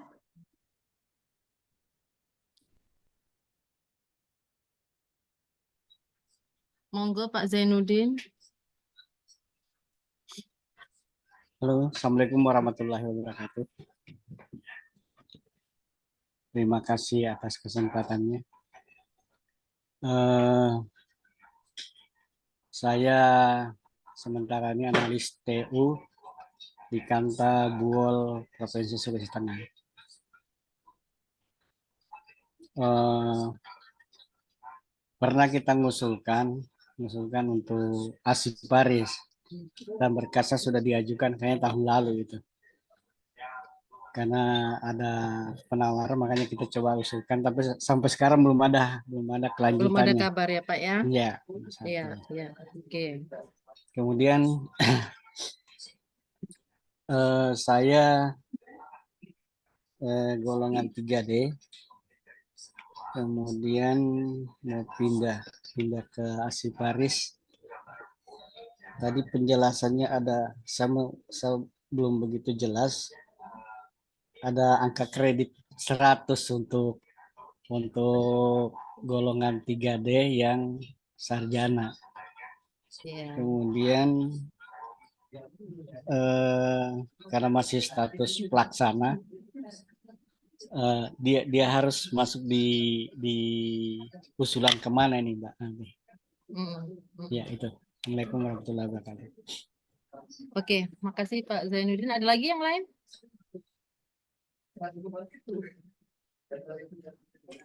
Pak Danu ya?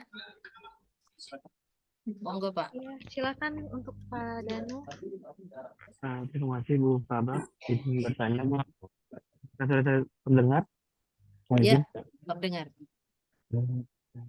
Ya baik. Terima kasih Bu Faba. Izin Bu, kami dari Digital Tata Ruang saat ini sudah berproses dua kandidat Bu yang sedang untuk mengurus Jakung Aktivaris Ali pertama Bu. Sudah ada usulan dari Tata Ruang Bu, sudah masuk ke Biro Ormas Bu. Infonya sudah masuk di office Bu, di Kasubag Tata Usaha dan Kesejahteraan Pegawai Bu. Untuk usulan namanya Japung, Angkatan Japung Alperta Oke, pertama oke. Bu. Izin Bu, kami mau bertanya terkait karena kami waktu mengikuti Japung, mengikuti uji kom itu kami sudah 3D ya Bu. Sudah 3D dan dari Andri juga menginfokan bahwa sebetulnya bisa untuk mudah Bu, tapi karena Permenpan RB untuk nomor 1 2022 atau 23 itu tidak bisa menjadi mudah, harus mengikuti ahli pertama dulu jadi kami harus mengikuti jadi ahli pertama dulu, tapi bisa menunggu 1 tahun setelah itu mengikuti uji kom untuk ahli muda. Dan untuk usulan pertamanya ini mendapat akses kredit 100. Apakah setelah 1 tahun ini bisa mengikuti uji kom untuk ahli muda ya Bu? Dan untuk yang ketiga Bu, apakah ini Bu, ini terkait formasi ya Bu? Babak izin apabila di luar konteks terkait Jakung, formasinya kami lihat kan memang untuk kali aktivitas itu kan cukup banyak ya Bu, 476, tetapi hanya sedikit yang baru mencoba. Nah, sedangkan info dari teman-teman di pusat juga banyak JF umum ya Bu, yang ingin beralih menjadi JFT, tetapi tidak bisa masuk karena untuk hari pertama Paris itu masih terbatas. Karena kami lihat formasinya itu di pusat rata-rata hanya 1 Bu. Apakah memungkinkan Bu, untuk formasi ini yang satu di pusat ini bisa berubah untuk ditambah? Karena teman-teman banyak yang berminat jadi aktivis Bu, tapi terhalang dengan formasinya Bu. Karena hanya 1. Jadi ini juga kemarin menjadi kendala juga di Tata Ruang Bu. Tapi alhamdulillah kebijakan dari Biro Ortos ada pertambahan Bu untuk jumlah aktivitas di Tata Ruang. Apakah ke depan Bu bisa ada penyesuaian pusat bisa menjadi JFT informasi untuk arsi paris. Mungkin begitu Bu. Terima kasih Bu. Oke, baik. Saya dua dulu mungkin ya Mbak. Mbak Ana takut lupa. Baik, terima kasih pertanyaannya. Kan jadi laku saya ya di sini. Yang pertama Pak Zainuddin, ya nanti kita tadi cek Pak Zainuddin ini sedang menunggu jadwal diklatnya dulu ya Pak ya. Karena Bapak kan analis tata usaha, jadi perlu diklat terlebih dahulu kayak matrikulasi gitu ya Pak ya. Nanti baru kita jadwalkan untuk uji kompetensi. Kemudian Bapak sekarang di 3D ya, 3D, tetapi memang jabatannya pelaksana. Nanti kemungkinan akan diuji kompetensi pada level jabatan pelaksana terlebih dahulu, Pak. Nah, tadi kan sudah disampaikan Mas Danu tadi ya, tadi Mas Danu juga sudah ikut uji kompetensi, sudah lulus dan tinggal menunggu SK pengangkatan gitu ya. Nah, itu Bapak nanti kalau sudah diangkat dalam JF ahli pertama karena pelaksana, nanti Bapak ikut uji kompetensi di apa namanya pada level ahli pertama, kemudian Bapak lulus, diangkat, dan 1 tahun Bapak di JF ahli pertama itu Bapak kumpulin angka kredit. Sudah dapat modal 100 tadi kan ya, karena Ya, ya. 3D 100 ya tadi ya. 100. Nah, itu nanti Bapak tinggal ini aja, tinggal nambah dengan kegiatan selama 1 tahun, apakah mencukupi atau tidak untuk naik ke ini. Tapi kalau 100 kan sudah bisa naik ya kemudian. Itu bisa Pak, tapi menunggu 1 tahun dulu ya Pak ya. Nanti bisa diajukan untuk kenaikan jenjang ke muda dan mengikuti uji kompetensi terlebih dahulu. Gitu. Kalau lulus baru bisa diangkat ke jenjang muda. Gitu Pak. Nah kemudian tapi sekali lagi formasi ya, formasi harus ada nih. Kalau ada maka bisa diangkat gitu. Tapi kalau misalnya yang nggak ada ya sudah ujian kenaikan jenjang ya Bapak harus diuji di ahli pertama terlebih dahulu gitu. Ya. Kemudian untuk Mas Danu tadi sudah ya yang 3D 100 nanti diangkat dulu Mas Danu.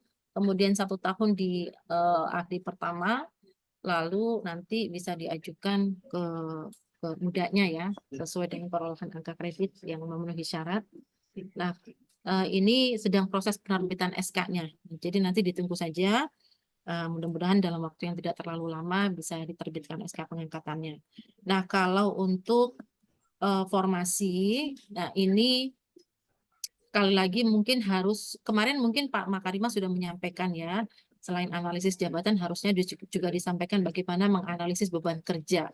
Karena ini nanti yang akan menjadi dasar penetapan formasi.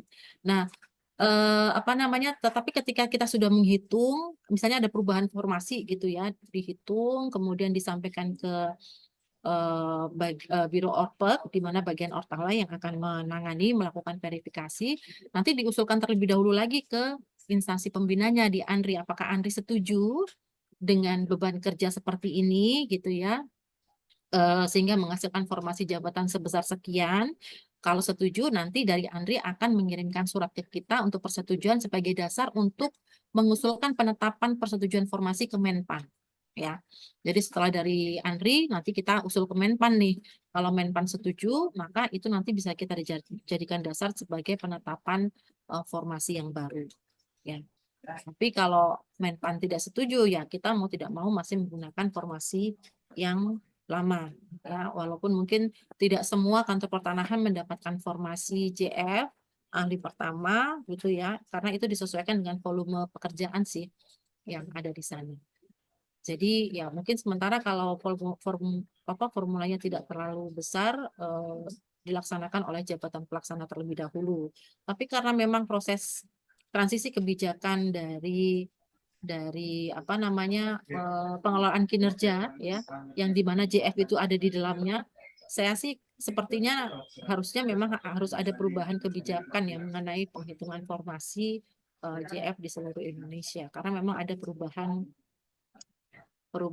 dalam pengelolaan kinerja, kebijakan pengelolaan kinerja, sehingga rasanya angka kredit itu atau tugas-tugas jabatan itu rasanya harusnya ada semua sih, tidak ada volume sedikit dan volume banyak ya. Apalagi pemberlakuan sistem kerja di kita itu juga sudah berlaku kan, adanya Kepmen di bulan April kemarin sudah keluar ya Kepmen mengenai pemberlakuan sistem kerja, sehingga proses penugasan untuk JF Arsiparis ke misalnya ke unit kerja yang membutuhkan itu juga bisa diperlakukan seperti itu. Itu ya Mas Danu ya. Jadi untuk formasi mungkin membutuhkan proses yang panjang ya untuk bisa kita lakukan revisi karena memang sudah keluar keputusan Menpan atau surat dari persetujuan dari Menpan sejumlah formasi yang sudah saya sampaikan di paparan saya tadi. Demikian Terima ya kasih Mas banyak, Bu Danu, Kabak. Baik, mudah-mudahan Bu. bisa dipahami. Terima kasih, Bu. Ibu, Ya. terkait dengan umurnya, Bu. Oh ya, Karena kan Bapak kita Pak Zainuddin umur menunggu ini. berapa? Umur berapa Pak Zainuddin? Kelahiran 72, Ibu. Januari 72. 72 berarti berapa ya Pak? 1972. 52 ya? 52 ya, 52. Memungkinkan nggak ya? Masih menunggu. Iya, masih menunggu ya Pak ya. Mudah-mudahan terkejar ya Pak ya. Masih Nanti menunggu. nanti Iya. kita coba remind lagi lah ke Andri untuk khususnya untuk para peserta yang diusulkan mendekati batas usia ya paling tinggi untuk Usia. bisa Iya. diangkat ke JF Arsiparis. Ya, nanti kita follow up Pak lebih lanjut Pak ya. Iya, ya. Makasih, Bu. Terima kasih Pak Zainuddin. Terima kasih. Ada lagi yang mau bertanya? Gini Bu, ini ada pertanyaan di kolom chat. Iya. Mungkin saya bacakan dulu ya Bu ya. Ya. Yang pertama, izin bertanya. Saat ini pendidikan saya masih SMA dan menduduki JF Analis SDMA pertama hasil penyetaraan dengan pangkat 3B. Jika saya mengajukan perpindahan ke JF Arsiparis, apakah posisinya di keahlian ahli pertama atau keterampilan, Bu? Saat ini saya masih menempuh pendidikan untuk ke S1. Oke. Ada lagi? Ada lagi Ibu di bawahnya. Izin bertanya, untuk P3K Arsiparis masih belum tahu pengembangan karirnya ya Bu. Intinya pengembangan karir hanya bisa dilakukan untuk yang PNS gitu. Dari Kantah Prabu. Oh, P3K ya itu ya? Iya, betul. Oke. Ini mau ditambah lagi atau gimana? Ya, boleh. Satu lagi. Oke, boleh. Assalamualaikum, izin bertanya Ibu, apakah P3K Arsiparis terampil sama apakah bisa passing ke ahli pertama? Arsiparis terampil ke passing ke pertama. Iya, betul. Belum ada kabar. Oke, baik. Terima kasih Mbak Ana sudah dibacakan. Jadi untuk yang pertama, pendidikan SMA ya, ASDMA mau ke JF Arsiparis bisa atau tidak dan di level jenjang apa ya. Jadi tadi sesuai penjelasan saya, perpindahan dari JF ke JF itu sangat dimungkinkan ya Bapak Ibu ya, tapi jangan keseringan pindah JF gitu ya. Jadi bingung kompetensi yang mau dibentuk yang mana gitu kan. Nah, itu paling tidak ya pindah satu kali saja karena berarti ada 2 kompetensi JF, bidang JF yang Bapak Ibu miliki ya. Jangan lebih dari itu. Nanti bingung sendiri Bapak Ibu menentukan. Kemudian tadi sesuai penjelasan saya ya, sebentar saya coba share lagi. Kalau dari ketentuan pangkat golongan untuk SMA, tapi dia kalau untuk SMA dia berada pada level keterampilan Bapak Ibu ya. Tapi karena dia 3B, 3B seharusnya dia bisa menduduki jabatan fungsional tingkat mahir ya, tingkat mahir. Jadi dia masih berada di keterampilan. Tetapi sekarang kan katanya sedang kuliah ya. Nah, nanti fokus kuliah terlebih dahulu, kemudian apa namanya? Apabila gelarnya itu sudah disesuaikan ya di status kepegawaiannya, maka bisa mengusulkan perpindahan ke JF Arsiparis tingkat keahlian menggunakan jabatannya itu ya.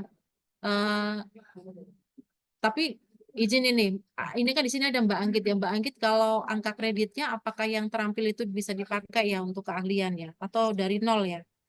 Baik, Ibu, untuk kasus Ibunya tadi kan saat ini pendidikan masih SMA. Kalau untuk SMA ke Arsiparis kan masih belum bisa karena untuk Arsiparis pendidikan minimal harus D3. Oh iya, Jadi D3 mungkin minimal D3. Ibunya kuliahnya diselesaikan dulu, nanti setelah S1-nya lulus, silahkan cantum izin pencantuman gelarnya, baru nanti perpindahan ke Arsiparis. Nanti perpindahan antar JF, angka kredit pasti akan langsung ke jenjang pertama, angka kredit di jabatan fungsional sebelumnya nanti akan ikut di jabatan fungsional yang barunya. Seperti itu. Oke, itu ya untuk pertanyaan pertama ya sudah dijawab sama Bu Anggit ya. Minimal D3, saya lupa tadi. Minimal D3, jadi kalau SMA belum bisa. Jadi fokus diselesaikan dulu kuliahnya ya. Kemudian untuk P3K Arsiparis, pengembangan karirnya seperti apa ya? Nah, kalau ini kita menunggu kebijakan lebih lanjut ya, apakah dia bisa naik jenjang atau tidak gitu ya. Bu Anggit, kalau ada ketentuan baru nggak mengenai P3K untuk bisa naik jenjang? Baik Ibu, kalau untuk ke P3K untuk konsep sampai dengan saat ini masih P3K itu kan basicnya kontrak ya Ibu ya. Dia dikontrak Mm-mm. untuk mengisi jabatan tersebut. Jadi kalau untuk alih jabatan mungkin untuk naik jenjang ya nanti ketika ada seleksi di JF Arsiparis Muda katakanlah nanti ikut waktu seleksi pengisian formasi JF Analis Muda. Jadi untuk karirnya sehingga saat ini untuk konsep P3K belum karena yang bersangkutan dikontrak untuk menyelesaikan pekerjaan di jenjang jabatan tersebut. Tapi kalau Iya, untuk ke depannya kita belum tahu nanti setelah Undang-Undang ASN yang baru akan seperti apa. iya, iya. Jadi itu ya, kalau untuk P3K mungkin kita menunggu kebijakan lebih lanjut. Kemudian yang ketiga tadi apa Mbak Ana? Arsiparis terampil apa tadi ya? Iya, betul. Kenaikan jabatan Arsiparis terampil ke ahli pertama, tapi Oh, ke P3. ahli pertama. Iya, Kalau kalau naik jenjang itu nggak boleh lompat begitu, harus harus sesuai dengan jenjang di atasnya dulu gitu kan. Kalau tadi kan untuk terampil dia harus naik dulu ke mahir ya. Tapi mahir itu ininya pangkat golongannya sama sih 3A sampai 3B gitu ya. Eh, Jumlah angka kreditnya pun sama gitu kan. Nanti baru setelah itu penyelia gitu. Penyelia. Nah, seperti itu. Jadi nggak bisa langsung loncat ke ahli pertama, nggak bisa. Itu kan ya Bu Anggit ya. Saya coba pastikan ke Bu Anggit nih. Iya, izin menambahkan Ibu. Kalau saat ini masih terampil, ingin pertama otomatis pendidikannya S1-nya sudah disesuaikan. Karena pasti kalau dia di JF terampil, pasti pendidikannya kemarin masih D3. Kalau sekarang Hmm. pendidikannya udah S1, mungkin udah penyesuaian ijazah, udah UPKP, nanti bisa naik ke 3A. Setelah yang bersangkutan di pangkat 3A, nanti silahkan mengajukan pakai mekanisme perpindahan dari jabatan fungsional arsiparis keterampilan, ngikutin perpindahan ke jabatan fungsional arsiparis pertama. Mekanismenya pakai mekanisme perpindahan, tapi dengan syarat ketentuan tadi pendidikannya udah S1 dan S1-nya sudah penyesuaian ijazah, udah duduk di 3A. Seperti itu. Ya, jadi memang syaratnya kalau keahlian itu harus sarjana. Tapi yang sudah diakui ya oleh instansi ya, oleh kementerian kita yaitu pencatuman gelar atau lulus PKP. Itu baru bisa mengajukan perpindahan ke keahlian. Itu ya. Ada lagi Mbak Ana? terima kasih Ibu. Ada lagi Ibu, ini izin bertanya, jika pekerjaan saat ini tidak berhubungan secara langsung dengan kegiatan Arsiparis, apakah bisa melakukan perpindahan alih jabatan? Lalu yang kedua dari Arif, Hanta HSS, itu izin bertanya untuk lulusan D1, tapi pangkat sudah golongan 2C, dan untuk JF asisten penata kadastral terampil, izin bertanya bagaimana pengajuan pindahan ke JF Arsiparisnya. Atau ini Hmm. Bu, ada satu pertanyaan terakhir. Ya, ya, ya, boleh, boleh. Jadi yang ketiga ini, ada ya, saat ini saya menduduki Japung Penata Pertanahan Ahli Pertama golongan 3D. Jika saya perpindahan jabatan ke Arsiparis, apakah tetap dalam jenjang Arsiparis Ahli Pertama atau langsung jenjang Ahli Muda mengingat golongan saat ini sudah 3D? Oke, baik. Yang pertama tadi, jika pekerjaan tidak ada kaitannya dengan arsiparis, apa bisa pindah ya? Karena memang syarat tadi yang sesuai yang sudah saya sampaikan adalah pengalaman di bidang arsip ya, di bidang kearsipan. Kalau tidak ada pengalaman sama sekali ya tidak akan bisa ya, tidak akan bisa pindah. Sehingga mungkin kalau Bapak Ibu ingin berencana berkarir di JF Arsiparis, mungkin bisa mengajukan ke pimpinan untuk dipindahkan dulu atau diberikan tugas gitu ya, diberikan tugas untuk apa namanya, menangani arsip gitu ya, menangani arsip gitu.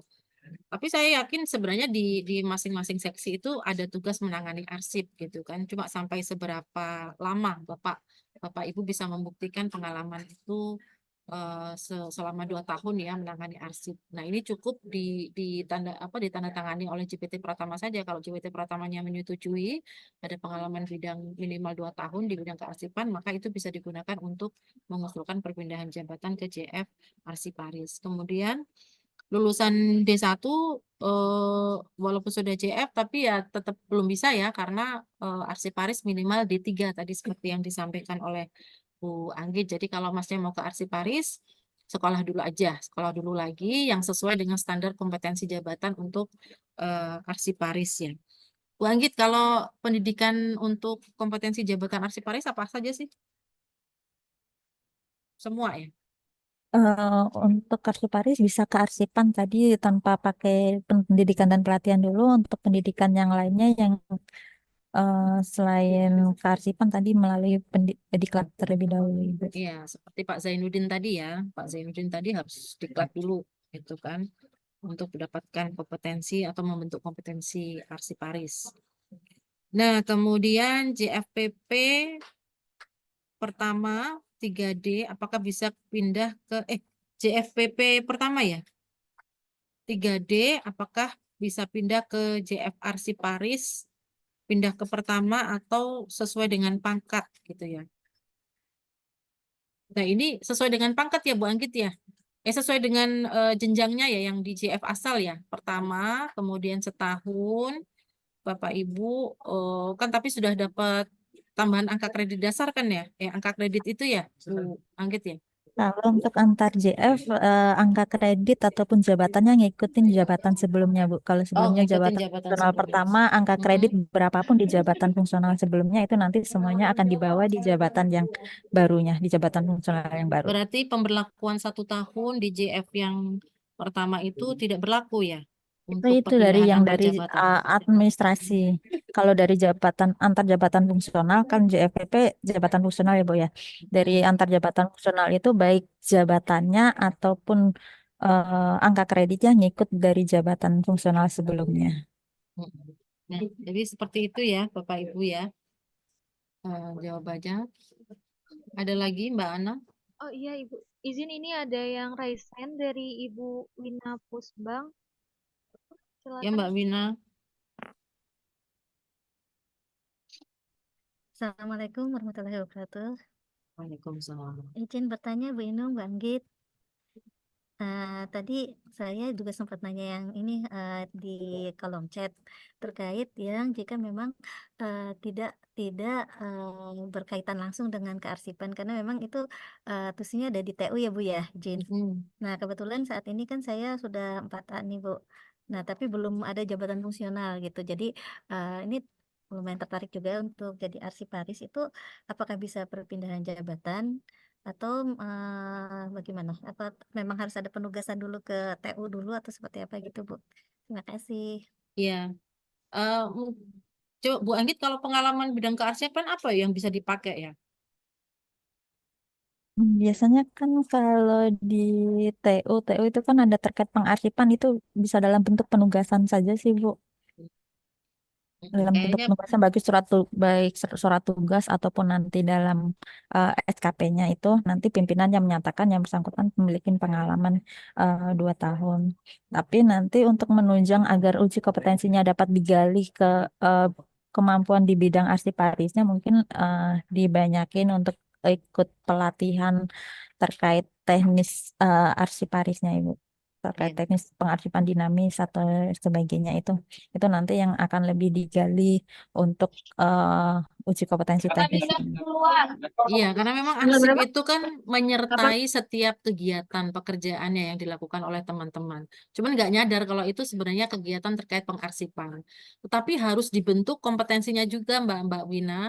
Jadi dalam mengarsipkan itu ada proses arsip dinamis sampai dengan arsip statis, terus bagaimana penciptaan arsip. Nah, materi-materi substansi yang membentuk kompetensi itu yang harus didalami terlebih dahulu.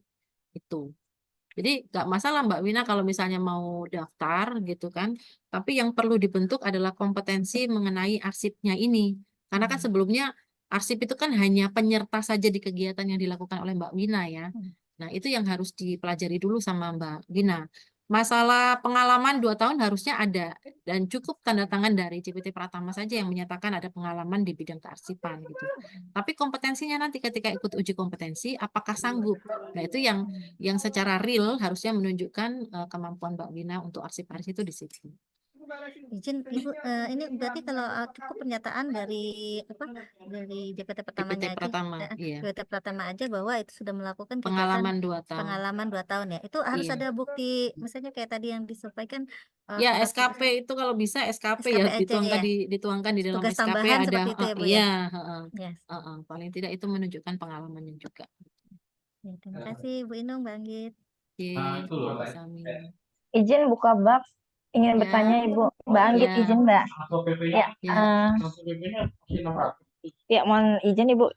Saya contohnya Ibu saya juga ada keminatan ketertarikan menjadi arsiparis. Nah, untuk saya sendiri Ibu karena saya ini sebagai pejabat pengawas, berarti nanti ketika saya uji kompetensi ini saya menjadi JF ahli pertama apa muda Bu? Muda.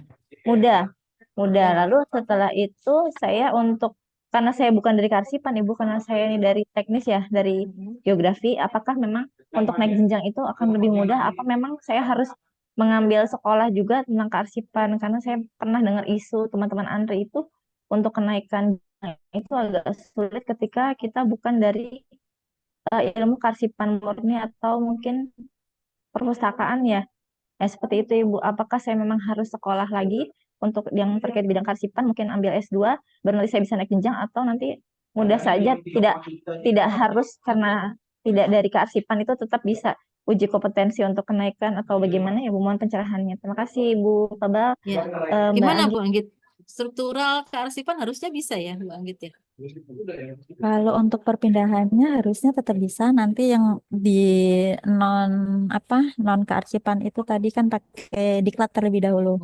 Nah, kalau untuk kenaikan jenjangnya kemadiannya saya belum mendalami lebih lanjut apakah untuk kemadiannya sendiri ada mensyaratkan kualifikasi pendidikan tertentu.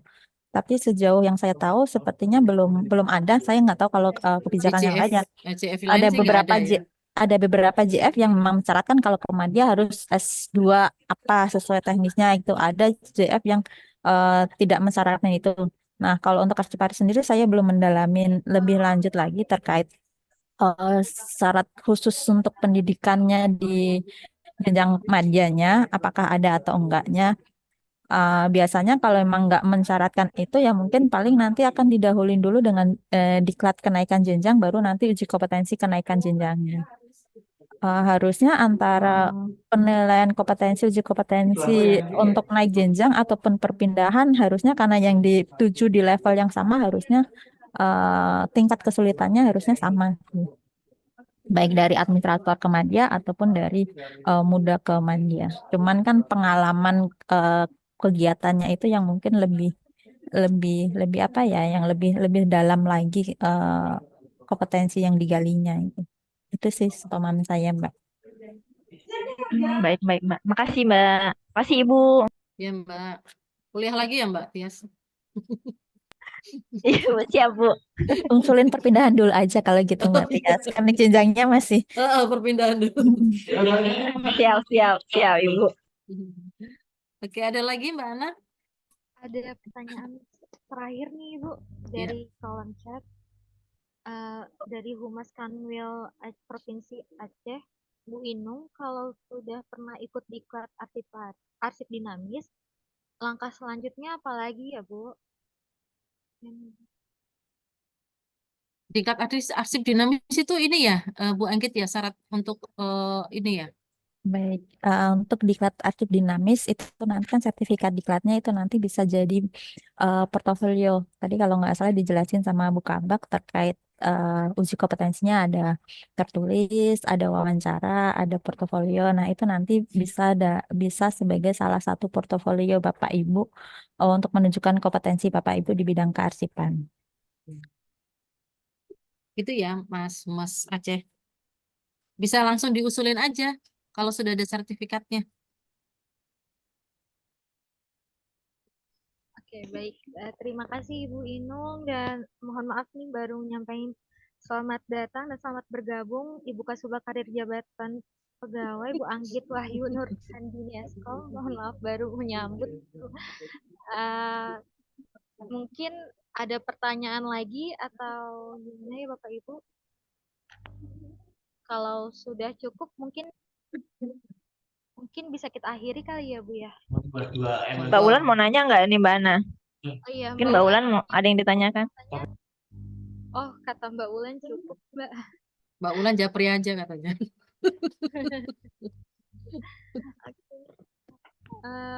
Mungkin sekian kali. Mungkin ada sepatah dua patah kata terakhir Ibu Iya, Loreza.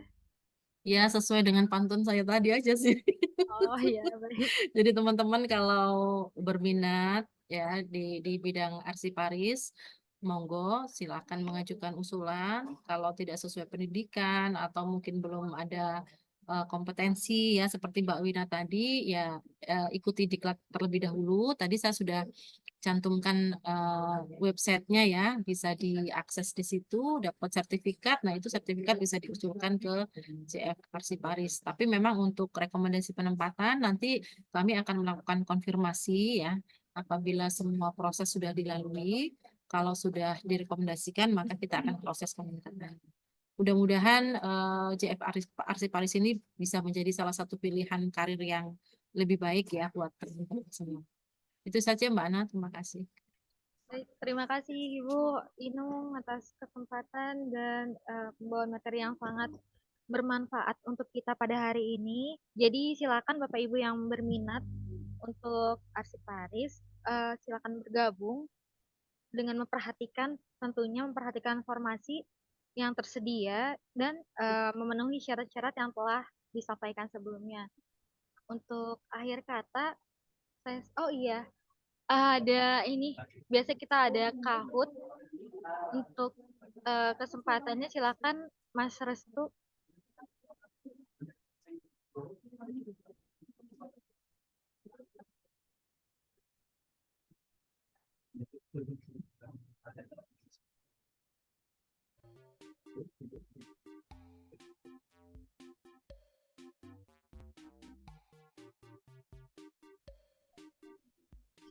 Silakan bergabung di game Kahoot Bapak Ibu untuk mendalami lagi nih yang materi tadi itu isinya apa aja sih?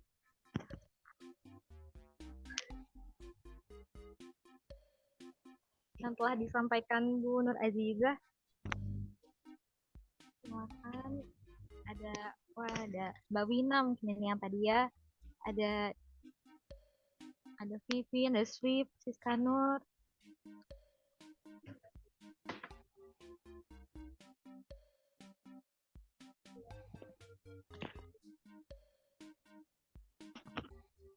Game PIN-nya adalah 5470410.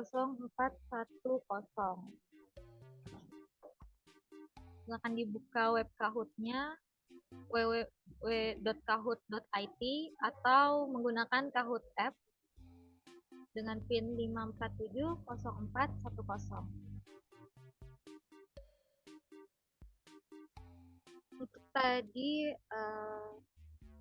presensi kodenya adalah 2451.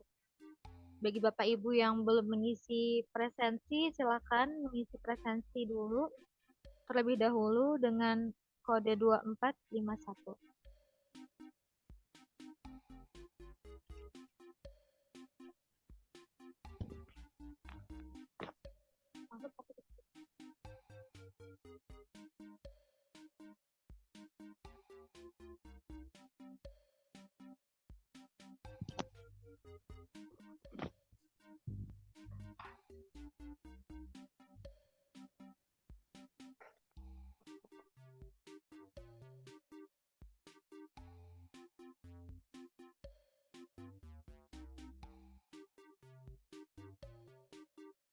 Itu belum dibuat ya, kan?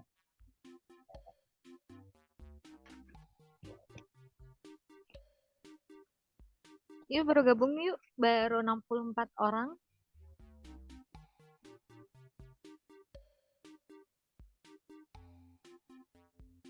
Karena 65 orang.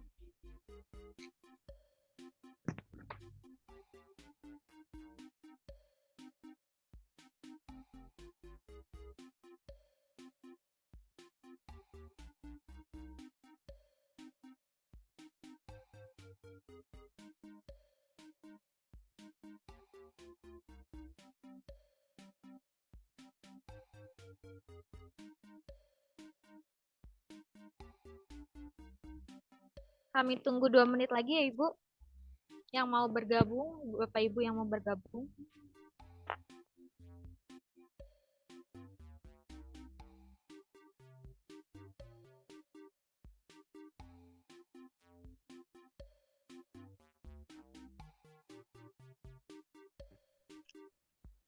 Oke, tinggal semenit lagi. Silakan yang masih mau bergabung.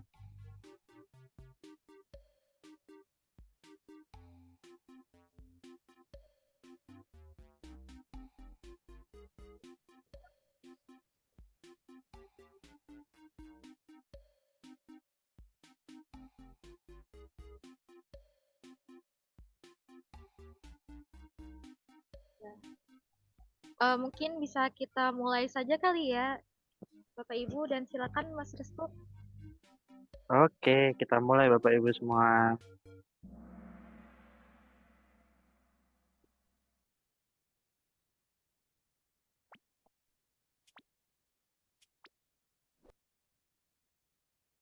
Ya, untuk soal yang pertama, silakan disimak Bapak Ibu sekalian.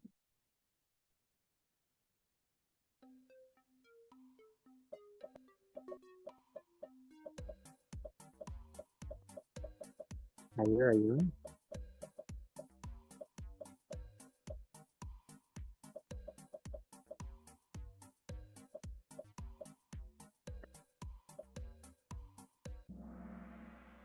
Wah, banyak yang terkecoh sepertinya. Lanjut, Bapak Ibu semua. Oke, pemenangnya. Oh, ada SWIP. Siapa nih SWIP? Yuk, kita lanjut. Soal kedua, Bapak Ibu semua.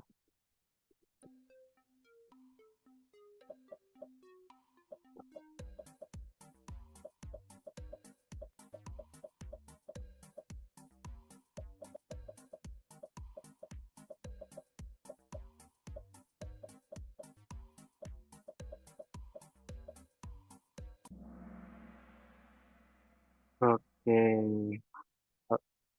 Kita lihat. Apakah masih SWIP? Oh, masih SWIP. Kita lanjut soal ketiga, Bapak Ibu semua. Urutan jenjang jabatan fungsional kategori keahlian yaitu. Ayo, Bapak Ibu.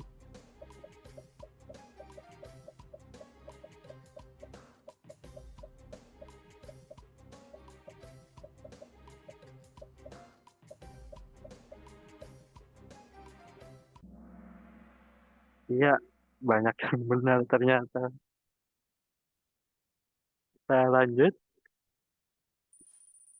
Oh, SWP masih di atas. Kita berikutnya.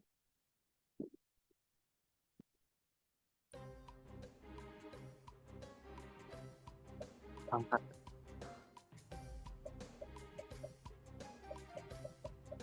Angkatan itu. Angkatan itu.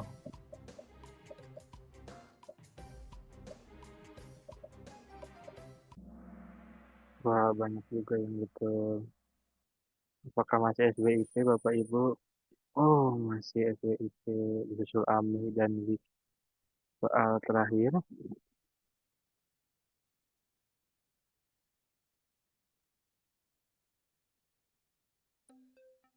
Berikut ini merupakan persyaratan yang ketentuan perpindahan jabatan ke dalam JFRC Paris kecuali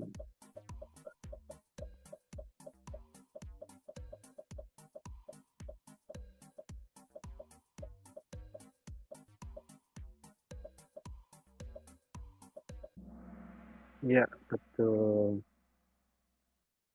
Apakah pemenangnya? Kita lihat. Juara 3 dengan poin 363,5 ada Tiara. Juara 2 dengan poin 371 ada Ami. Dan juara 1 dengan poin 4.296. Siapakah dia? Jeng jeng. Iya, SWIP. Selamat untuk SWIP. Untuk hadiahnya. Ya, terima kasih telah mengikuti partisipasi. Itu hadiahnya. Ya, terima kasih semua Mbak Ana. Oke, terima kasih Mas Restu.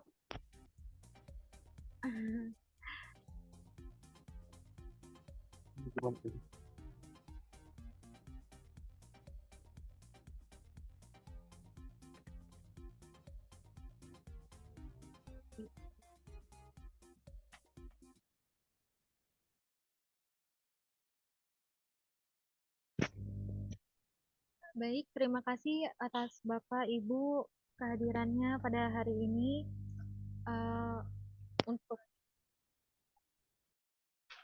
Untuk ada pertanyaan lebih lanjut, silakan bertanya pada grup kearsipan. Karena pada saat ini waktu sudah menunjukkan pukul 12 kurang 2 menit. Oleh karena itu, sesi mabar pada hari ini saya tutup dulu. Jangan lupa untuk Bapak Ibu mengisi presensi di link PPSDM dengan kode 2451. Saya cukupkan. Terima kasih. Wassalamualaikum warahmatullahi. Oh ya, sebelum itu mau foto salam arsip dulu Bapak Ibu, mohon maaf. Silakan dibuka kameranya.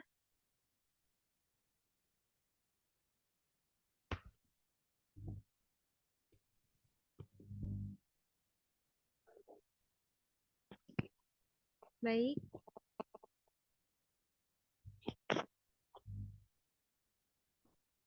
Terus tuh boleh minta tolong diambil fotonya. Baik, silakan diaktifkan dulu kameranya. Saya hitung ya Bapak Ibu. Silakan salam arsipnya bentuk segitiga. 1, 2, 3. Lanjut. 1, 2, 3. Lanjut. 1, 2, 3. Lanjut. 1, 2, 3. Dah. Terima kasih Bapak Ibu. Terima kasih, kami cukupkan hari ini. Atas kesalahan mohon maaf dari saya pribadi, dan terima kasih atas partisipasinya. Wassalamualaikum warahmatullahi wabarakatuh. Waalaikumsalam.